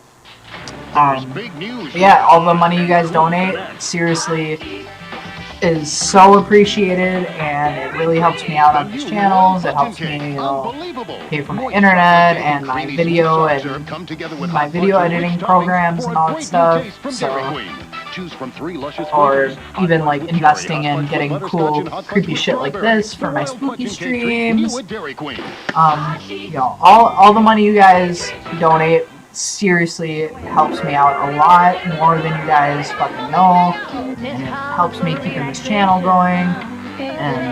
But I'm not sitting here trying to be like, oh, send me money, blah blah blah. Like I said, if you don't want to, that's fine. Don't send me money. If you can't afford it, please do not send me money. But you know, if you can and you enjoy it and you really want to, I appreciate it. but I'm not gonna sit here and be like, you have to send me money or you don't get content. Like, fuck that. Like, I'm still gonna put these videos out. I'm still gonna make music. I'm still gonna attempt to entertain you guys, but you know, if you enjoy it and you can't afford it and you would like to, it's appreciated. Paul Joseph weather, today's TMJ4. Good evening. I hope you had a nice day. Still another cool spring day. I will definitely accept any worn socks only from Sawson or Eliza. I will not accept worn socks from anyone other than Sawson and Eliza. Then it clouded up. Reason it's been cool, the Jets. If you guys want to send me weed, I'm not giving you my address, but if I could, I'd be like, hey, send me some weed. Sawson and Eliza, you guys get the free pass to send me all the worn socks you want. But anybody else, please do not send worn socks. Temperature 46 by noon. 56 degrees. Partly to I don't want locks of hair either. 53 at the Weather Center and at Mitchell. Waukesha reports 50. Unless it's Other observer from team members Toby and Menominee Falls 51. Kenosha, whose hair would I accept? 48. The dew point dry. I don't know. 47% That's creepy. humidity. Hair freaks me out. Like, I'm so grossed out by hair. Like, not my own. Like, hair that's on your head, like, fine. It's attached. It's fine. Like, I can fucking touch it. Look how long my hair is getting. It's in a ponytail right now. Is what could give us the thunderstorms. It's like all the way out to here now. Today, lots of storms off to the hair that's attached. It's fine. But when your hair falls out and it's on the table or in a hairbrush or on the floor, I want nothing to fucking do with that shit. That's just disgusting. Like, I'll brush my daughter's hair. I'll brush my hair. I'll do my friend's hair. I'll do my daughter's hair. But once that hair comes off of your body and is just sitting there in a disgusting fucking pile on my table or on my floor, kind of a quiet no, day, bro. partly cloudy. We ain't having Winds it. fairly calm. You know what that means? Cooler near the lake. 50s near the lake in the Post the afternoon, link. but 60s Alright, inland. so we got HTTP. I'm sorry. Hopefully I can type this correctly because I think I'm on beer 6 now, and I haven't drank in a while, and I haven't really eaten much in the past 3 days, so I'm pretty much running on all beer right now. Cloudy, a little warmer Saturday. High 60 at the lakefront, but 70 inland. Get to Sunday, still fairly mild, but a chance of some scattered thunderstorms. And then, unfortunately, it looks like cooling off early next week, with highs dropping back into the 50s. But Saturday, nice day. Not bad. And before long, it'll be in the 80s and 90s. Well, hopefully not too much longer. And people longer. complain it's too warm. That's right. Thank you, Paul. Well, next in sports, a beautiful day. Let me make sure I fucking spelled It was this a right. sweet night for Charles Barkley as he I spelled it wrong one time. I don't know if I was high or drunk, but I tried putting the link on here, and I think it was major. It was like, it's not working. And then I realized it was fucking spelled wrong. And I know it says DJ Deplorable, but that was my name before I finally decided on Brew City Synth. When I first started my channel, I wasn't like looking to go in any sort of direction. It was just, okay, I need something to do to occupy my time. I have no hobbies anymore. I'm tired of being depressed and fucking just sitting around doing nothing. So I bought a computer, got back into music editing, because I used to do this years ago, but then I stopped when I had my daughter because kids take up a lot of time and energy and effort and attention. So I finally got back into this about 2 years ago, and my property taxes tripled. I was just like making music videos, like just making strictly music, and wasn't really sure where I was going to go with it. But I was just like, okay, I made these songs, I'm going to put them up here. It's a start. You know, they didn't really go that far. And then I ended up getting a job where I work now. And then I was listening to Steve. This was 2017. I think it was March 2017. I started my new job. I was at work looking for shit to listen to on YouTube. I was like, okay, I don't really know what I want to listen to, but okay, let's scroll through YouTube, find something to listen to. I came across Steven Crowder. Like I said, this was March 2017. I was like, okay, this looks interesting. started listening to Steven Crowder. It's like, oh, I really like this. So I'd listen to him every day, caught up on all the streams that came out before, or videos that came out before that. Really enjoyed the content. And all of a sudden, like, I started hearing, like, this guy over and over again, like, oh, here's Owen Benjamin. Here's this song.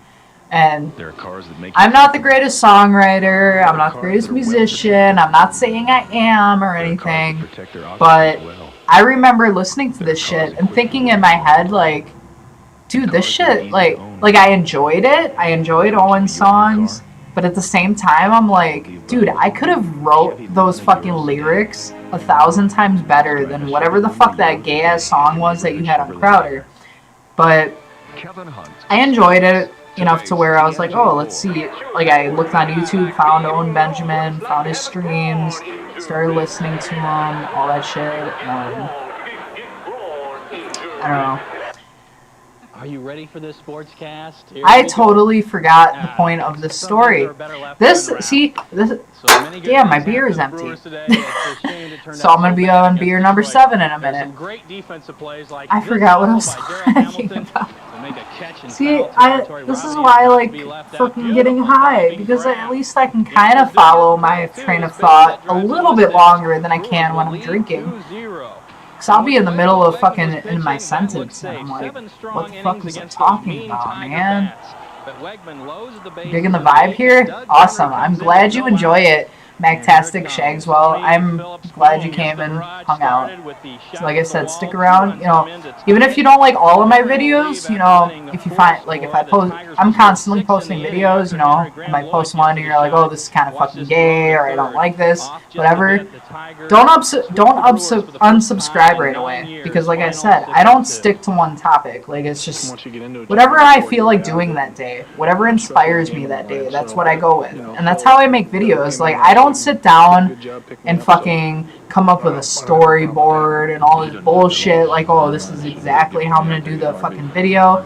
Like, no, I just come up with a basic idea of what I want to do. Like, oh, I'm gonna do a video about this.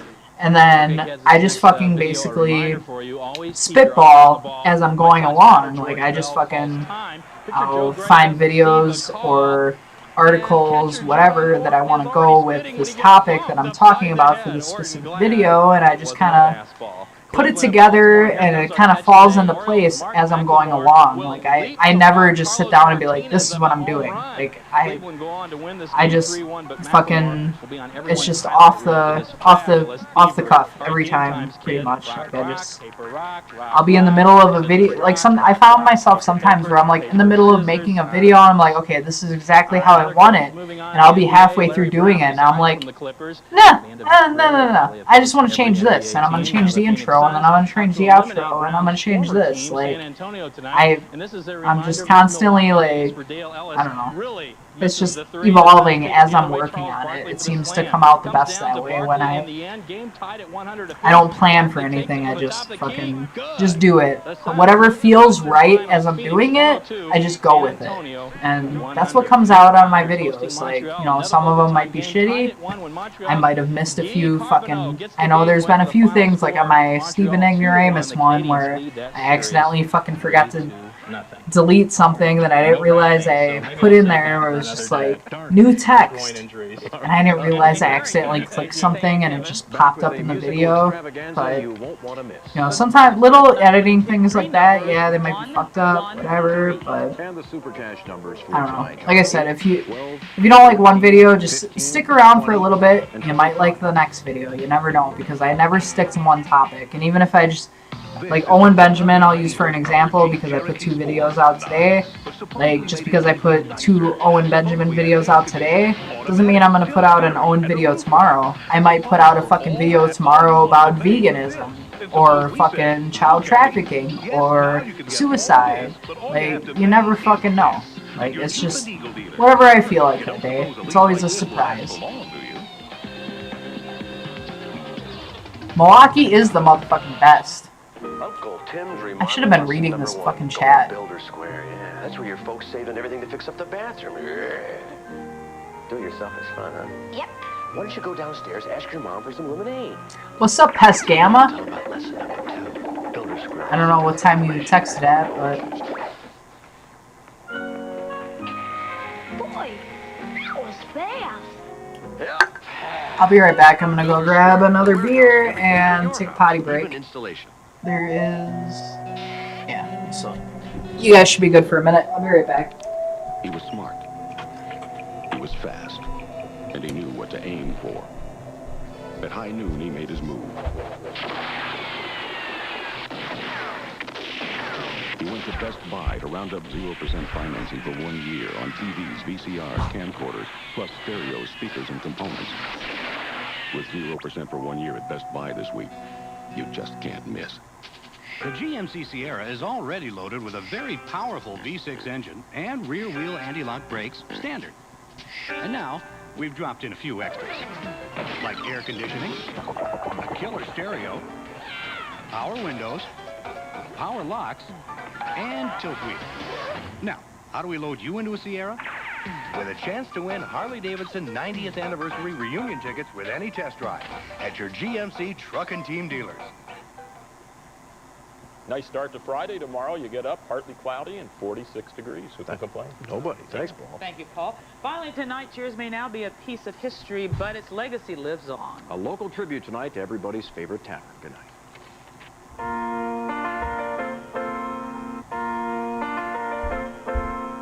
Making your way in the world today takes everything you got. Taking a break from all your worries sure would help a lot. Wouldn't you like to get away? Sometimes you... How's it going, Daddy? Sometimes you want to go where everybody knows your name. And they're always glad you came. You're always glad you came on Owen's face. You want to be where everybody knows your name. You want to go where people know. People are all the same. You want to go where everybody knows your name. I'll keep my day job.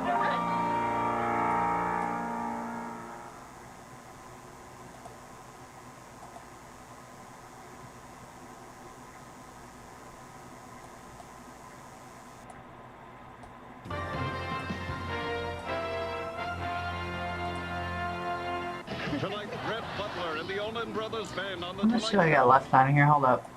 1 second. WTMJ TV, Milwaukee.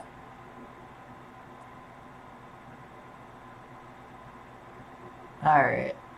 I'm gonna let this one play for a little bit.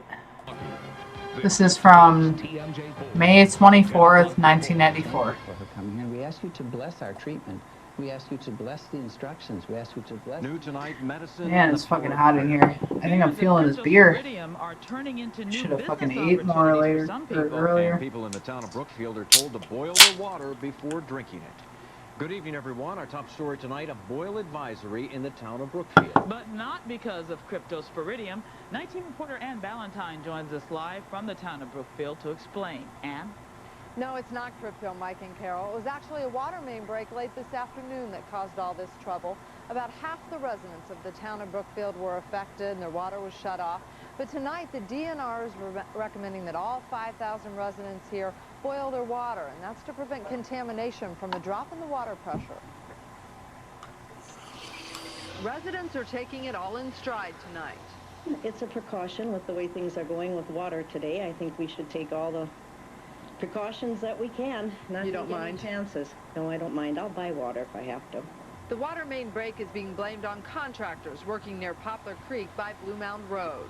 In a matter of less than an hour, thousands of gallons, hundreds of thousands of gallons came out of the pipe, draining the water tower, and the 6 well pumps in town could not keep up with the leak, nor could the water that was stored in the water tower. So everything should be fixed and running again by midnight, but the boil water advisory is on until further notice, except for those who have wells, of course. Mike and Carol. Okay, Ann, thanks a lot. Ann Ballantyne live tonight in the town of Brookfield. Milwaukee's latest experience with cryptosporidium is over, but some people aren't convinced it's for good. A Greendale plumbing business has begun advertising cryptosporidium filters, and people are buying Did them. you guys ever have cryptosporidium outbreaks in your cities? Never, never, never. Lorraine Murphy lives on the south side. During last year's crypto outbreak, she got very sick. I've just never come back from it. I've had strange ailments ever since, and ended up in the hospital in August. They just didn't know what was the matter with me. Then with last week's crypto alert, she bought a cryptosporidium filter. And I got tired of boiling water, putting it in the refrigerator, going there each time and taking it back out. So when they made that announcement last week, I just decided this is for me. I'm not going to do that anymore. The filter was installed by Myers Plumbing of Greendale. It's made by Amatec of Sheboygan, and it's approved by the state, although not endorsed. Owner Rich Meyer researched the product and found testing showed the filter does reduce the level of cryptosporidium. We sold a few of them, but then the last round happened, and everybody started calling. Kathleen Fessler of the City Health Department says several studies of different filters are underway. Not in your town, but you live next to the Indian Point power plant. It has definitely been shown to reduce your risk of getting cryptosporidium during an outbreak situation. For Lorraine Murphy, it's a matter of confidence. For the night team, Bob Neno, today's TMJ4. And the single Amatec product which Lorraine Murphy bought cost about $75, and the filter should last about a year. Replacement filters cost about $20. In Las Vegas, cryptosporidium is being blamed for 19 deaths. Officials say the parasite has made more than 100 people ill. This may be the largest known cluster of cases since the outbreak here in Milwaukee last year. Crypto killed more people than COVID, and they didn't shut the fucking Las Vegas down for that shit. Bitches. Arlenise Weeks has more. Following a 2-month investigation, DNR officials began digging on this farm near Cascade, looking for chemicals believed to have been illegally buried underground. If, in fact, it did take place, it's in violation of the state law. And then the health hazards to the public and to the wells in this area, that may pose a problem. The chemicals in question are selenium, cadmium, cobalt, arsenic, and lead. They're all used in the production of colored glass. Helms says in large quantities, the chemicals are extremely hazardous. This is an example of what the DNR dug up out of the ground. The land is owned by Ray Silk of Chicago Glass Debate viewing party? Make stained glass. Maybe. Is there actually going to be a debate? Because that's going to be fucking hilarious. I cannot wait for the debates between Trump and fucking Biden if it actually happens. Legally. We surely don't dump anything on purpose. Silk says he runs a clean shop. He says any wasted chemicals on his property are put into the furnace and recycled. He blames the investigation on a few disgruntled employees. They're investigating some allegations from ex-employees, and that's as far as I guess we'll comment on it. And now, I guess it's their word against ours, but we comply with all the state regulations. Shut down beaches because of Jaws.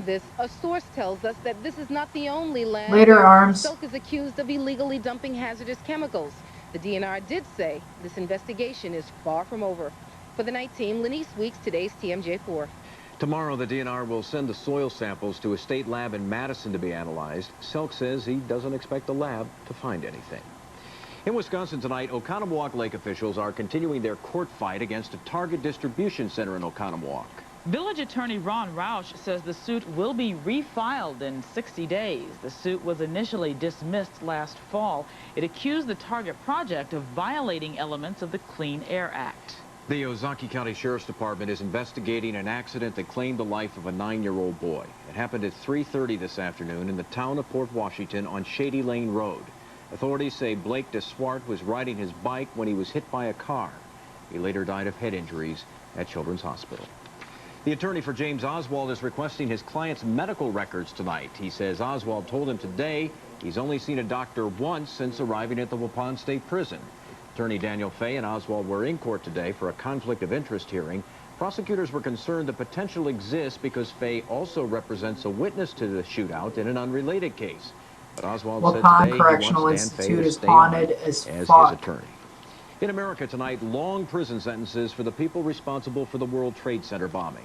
The 4 men convicted of the terrorist attack were each sentenced to what amounts to life in prison. Ed Smith's pregnant wife was one of the 6 people who died in that explosion.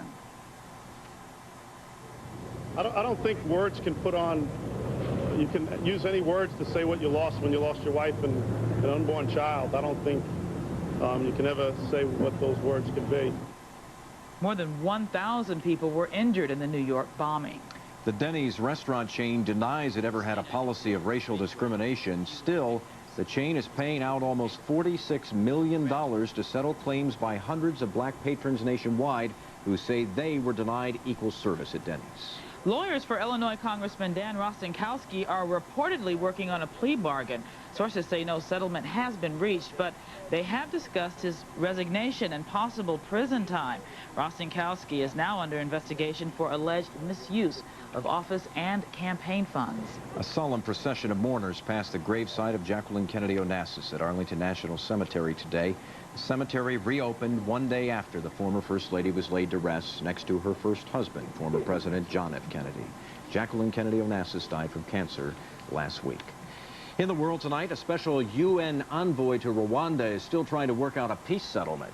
And he still thinks that is possible in Rwanda. He says both sides tell him they want a political solution. Hundreds of thousands are dead after being massacred by death squads. Doctors in Great Britain are baffled as a bacteria kills a 6th person. The bug, which is a rare form of strep, literally dissolves people's fat and flesh. Doctors are being forced to remove the infected areas. The cases are occurring about 100 miles west of London. Well, before we go to a break, let's check in with Paul. He joins us now with the first forecast. And Paul, a few sprinkles out there tonight. Yeah, got some showers, very little in the way of any lightning. And as it cooled down, let's see, we're down to 55 There's degrees Paul right Joseph, now. not Watson. Speaking of lightning, guess what I'm going to show you? Take you back, and you can see lots of it to the south of us, very little over Wisconsin. We had a few streaks of lightning around Milwaukee. That's about it this evening. Let's show It's you so the funny first seeing forecast how different for the tomorrow. new, You get up in the morning, like maybe a the little weather sun, forecasts were 57 back then degrees. compared to And then clouds now, up, like the 58 near radars lake, and shit. 66 inland at noon. I think we'll see some afternoon showers at 5 o'clock, 58 near the lake, 65 inland. So cooler and maybe some more needed rain tomorrow. Okay, sounds good. That's why I love living near the lake. It's cooler near the lake in the summer, and it's warmer near the lake in the winter. Increase your risk of breast cancer. And in our cover story report, but I also get lake effect snow, so that sucks. A man motivating our kids, and he's using sports figures to get the job done. An important message for Buick owners. Some of your better Buick dealers' most popular cars are pre-owned Buicks. And Special message for elderly people who drive Buicks. 10 miles under the speed limit, always. Into a new one. Like Buick LeSabre, the best-selling full-size car in America 2 years in a row. So bring your old Buick, bring your title, and cash in on big savings during Buick Value Days. Only at your better Buick dealer. Your Buick will never be worth. I swear to God. Every time somebody's driving like 5, 10 under the speed limit, I guarantee it's an old person in a fucking Buick. Every fucking time. Living, dining, family, and bedroom furniture, even appliances and electronics. I've been late to work because of fucking Buicks. Always a Buick. Professionally designed room settings, and with Calder's Express Furniture Pickup, you can have yours home today. Memorial Day weekend kicks off Wednesday with one-day-only special values at Calder's Quality Home Furnishings. We save you money. Do you guys have Colders in your states? Or is that just a Milwaukee thing? Walmart has helped us a great deal by supporting products made in the United States. You make products in the United States. You keep the work Your mom here. will watch Univision before you go to school. You know? Made in America. That's it. Our jobs are at stake, so you know we have to try hard. We work as a I remember watching soap operas with my mom. We're the best in the world. Made in the USA. Right Victor here in Newman Connecticut. from Young and the Restless. We're the good guys in the White House. Low prices like these, just $199 a month for a '94 Caravan. Incredible. Incredible. I pay less than that for a fucking Honda Civic right now. $49 a month for a '94 Intrepid. Unbeatable. Get your best deal right now at Schlussman's Dodge City. 2 locations. About 800 people in Milwaukee's River West neighborhood had their power back tonight. Earlier today, they were left in the dark when demolition crews accidentally downed the high-tension power line. It happened as this condemned building at the corner of Locust and Bremen was being torn down. The building was so old, crews say the concrete just crumbled when they started knocking down the walls. We have all heard the stories about the power of prayer. And in Cover Story tonight, Nancy Chandler tells us about a growing movement of physicians who are saying faith can help medicine work wonders. The natural beauty of her garden helps Sonia Pavlik cope with a rare blood condition. So does the prayer she shares with the doctor. Purple Taria for life. Dude, I know somebody who wears diapers and stashes them under his bed, and he has a giant purple dildo.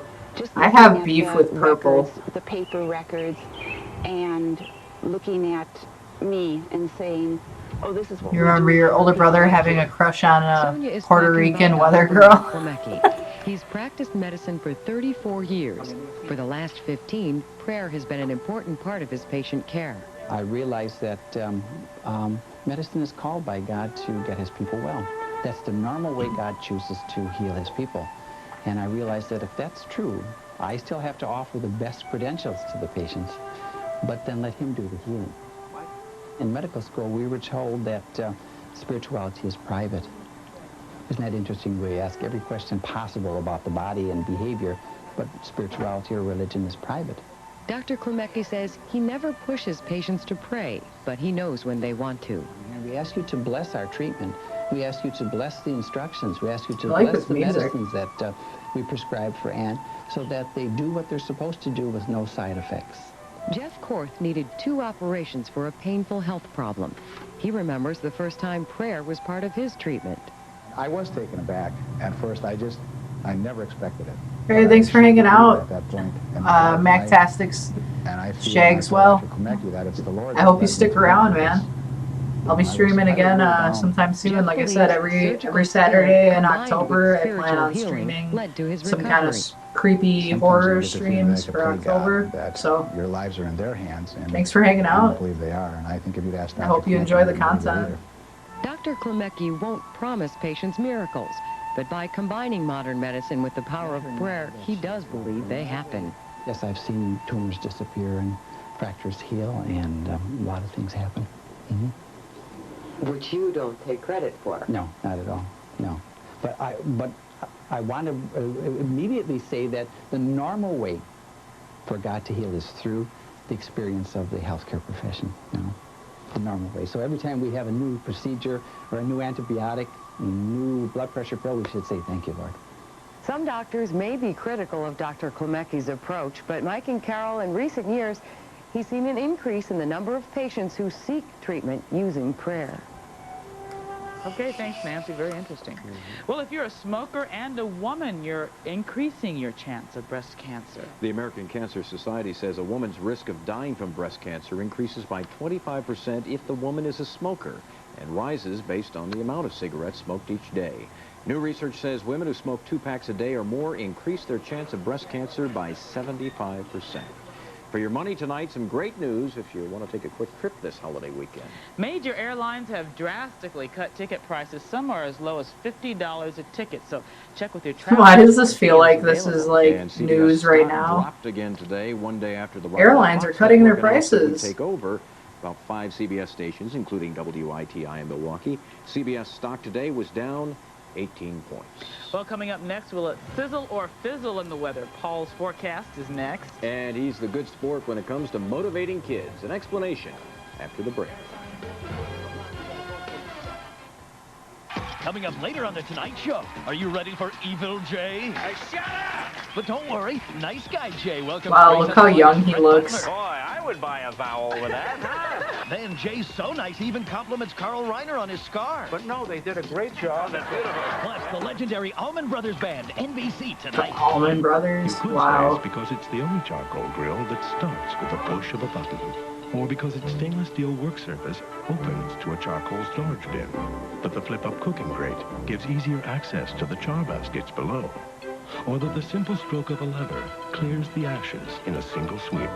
The Weber Performer Grill. Of all the great features that have been put into it, perhaps the best feature is what you get out of it. If it's Weber, it's great outdoors. If you like fresh chicken, but don't like excess fat, excess skin, Look at that white or cock excess right pink there. feathers, try Golden Plump chicken instead. Golden Plump comes already trimmed and cleaned. Awesome. So there's Have no a good night, extra man. work. Thanks for hanging out. The choice is up to you.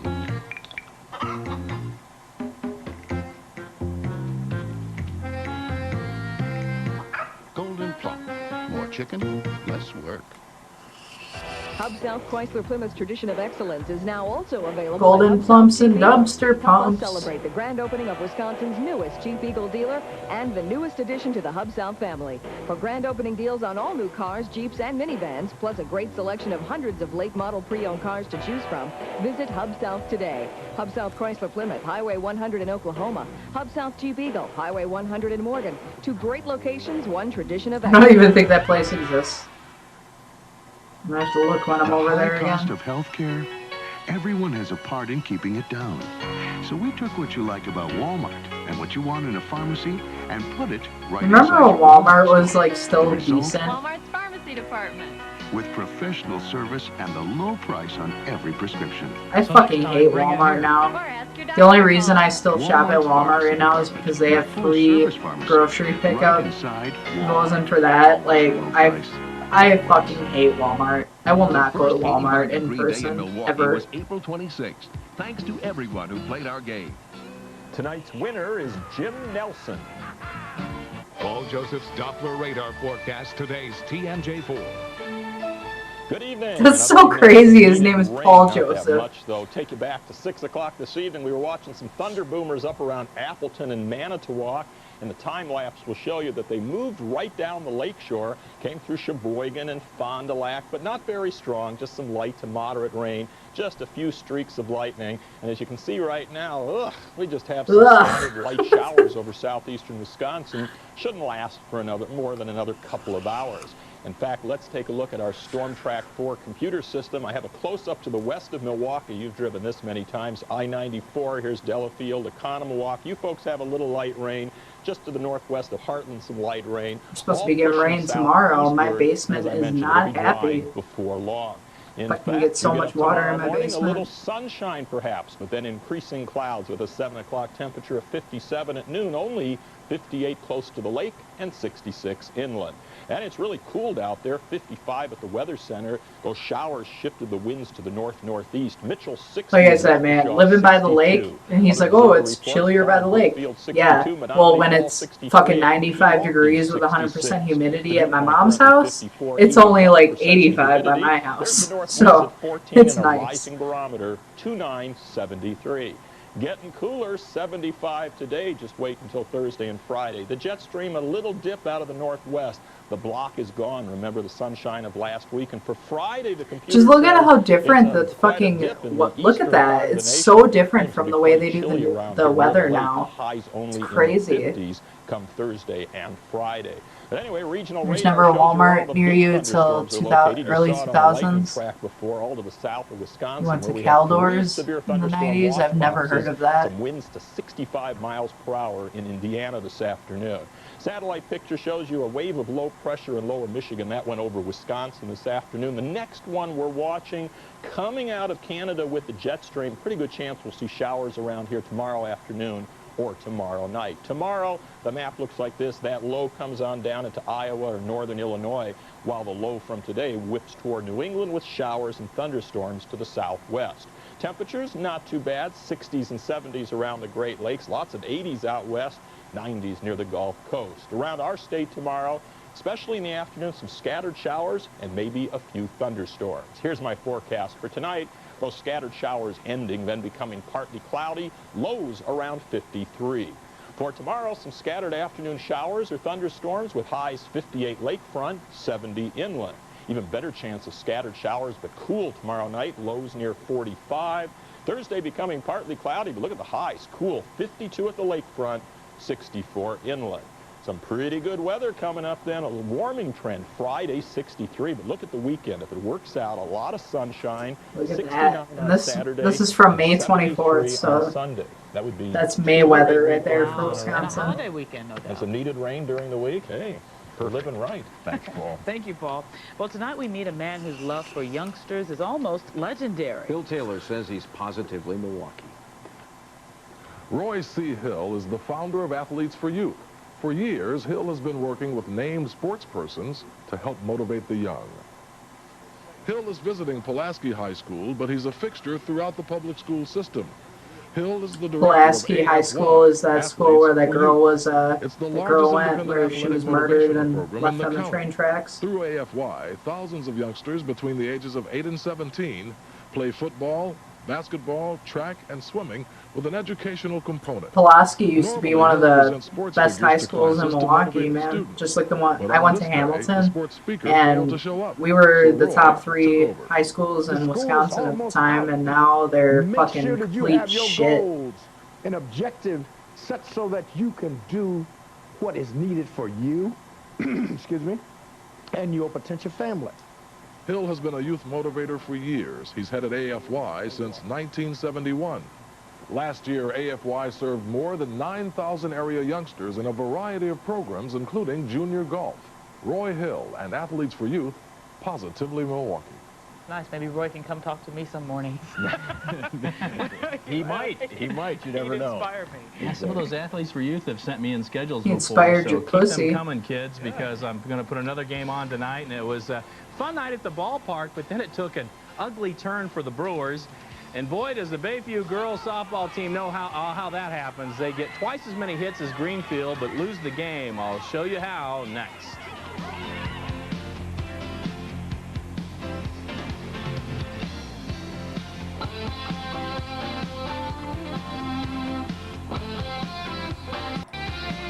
Involved could have new jobs at different nursing homes. How could that happen? Investigation 4 reports tomorrow at 10. Does anybody here own a Toyota? Yes. You do? Do you mind if I talk to you? No. What comes to mind when you think about Toyota? Low maintenance, the trucks are the best. It's true. Everybody that I know that's got another kind is like, should have got a Toyota. We have a Toyota pickup Dude, truck. Toyotas fucking run forever.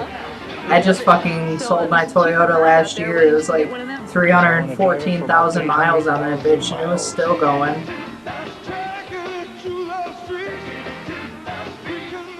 The largest insect was a dragonfly with a wingspan of over 2 feet. Before Columbus discovered America, most people believed the world was flat. Every 7.5 seconds, a windshield is nicked, chipped, or cracked by road debris.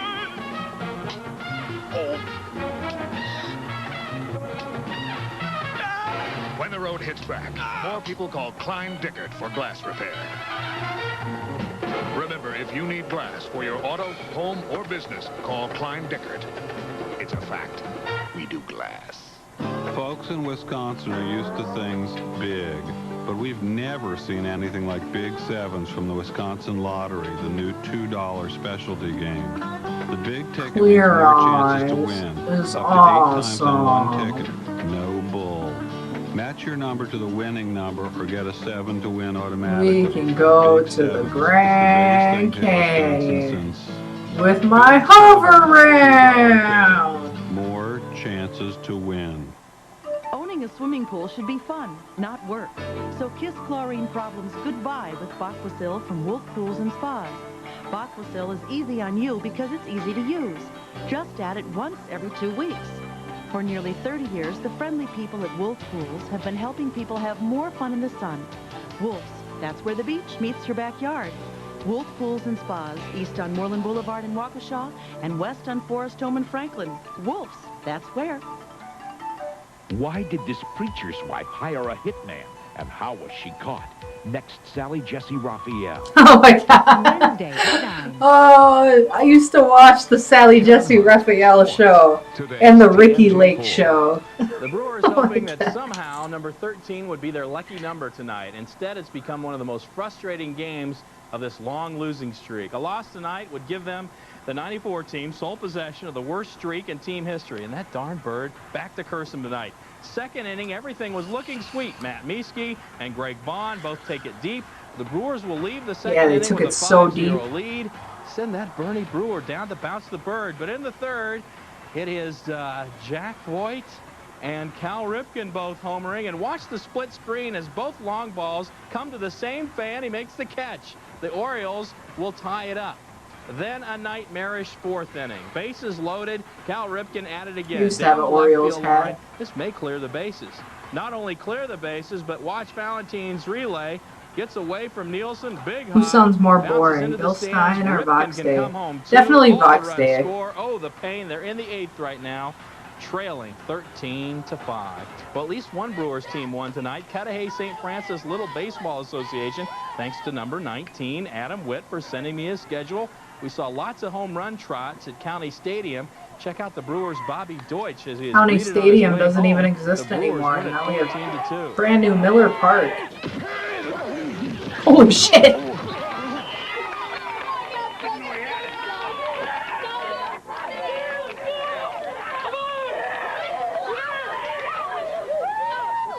Put you in, buddy. Put you in home run derby.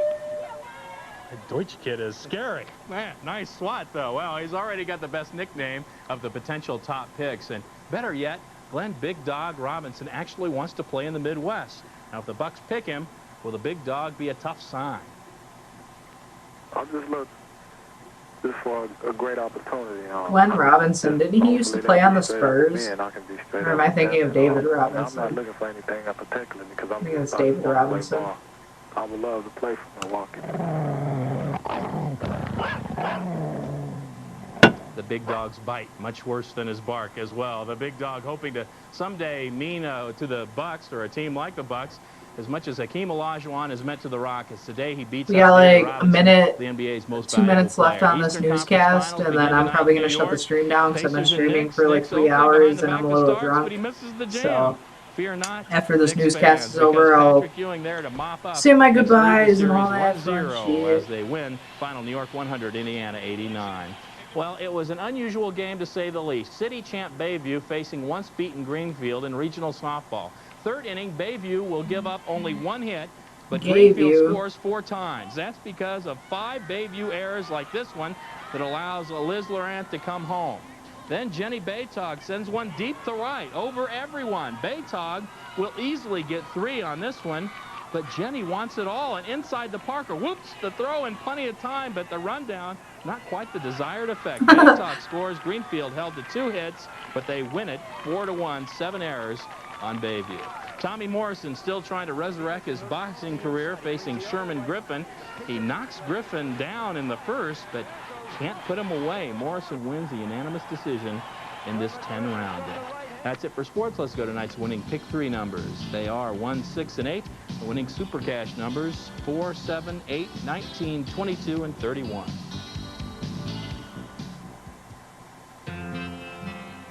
Adam Michelson is a parts distributor whose business often takes him away from home. To keep in touch with his family, he uses his Ameritech calling card. The card that lets Ameritech, oh my god. anywhere at any time. Fucking Ameritech. Did you guys have Ameritechs? Hi, Jesse. Hi, Daddy. Could you get Mommy? Jesse. Jesse. The Ameritech calling card and complete card. Sure, there's a lot of competition in Mercury Tracer's class, some of those import cars. But the fact is, Mercury Tracer has a bigger interior. Oh, that's at the end. Alright. Ah, what the fuck happened? Alright, well, I've been streaming for like over 3 hours, so I'm gonna get going.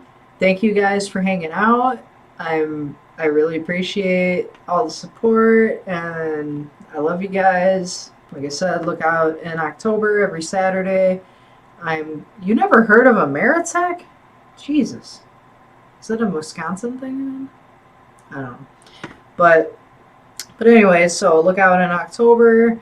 I got the creepy streams coming up, so don't miss those. I'm sure I'll probably have a few videos in between. We'll see how much time I got. But yeah. Much love, everybody, and I will see you later. Don't forget to hit the like button. If you'd like to donate, links are below. And Have a good night, everybody.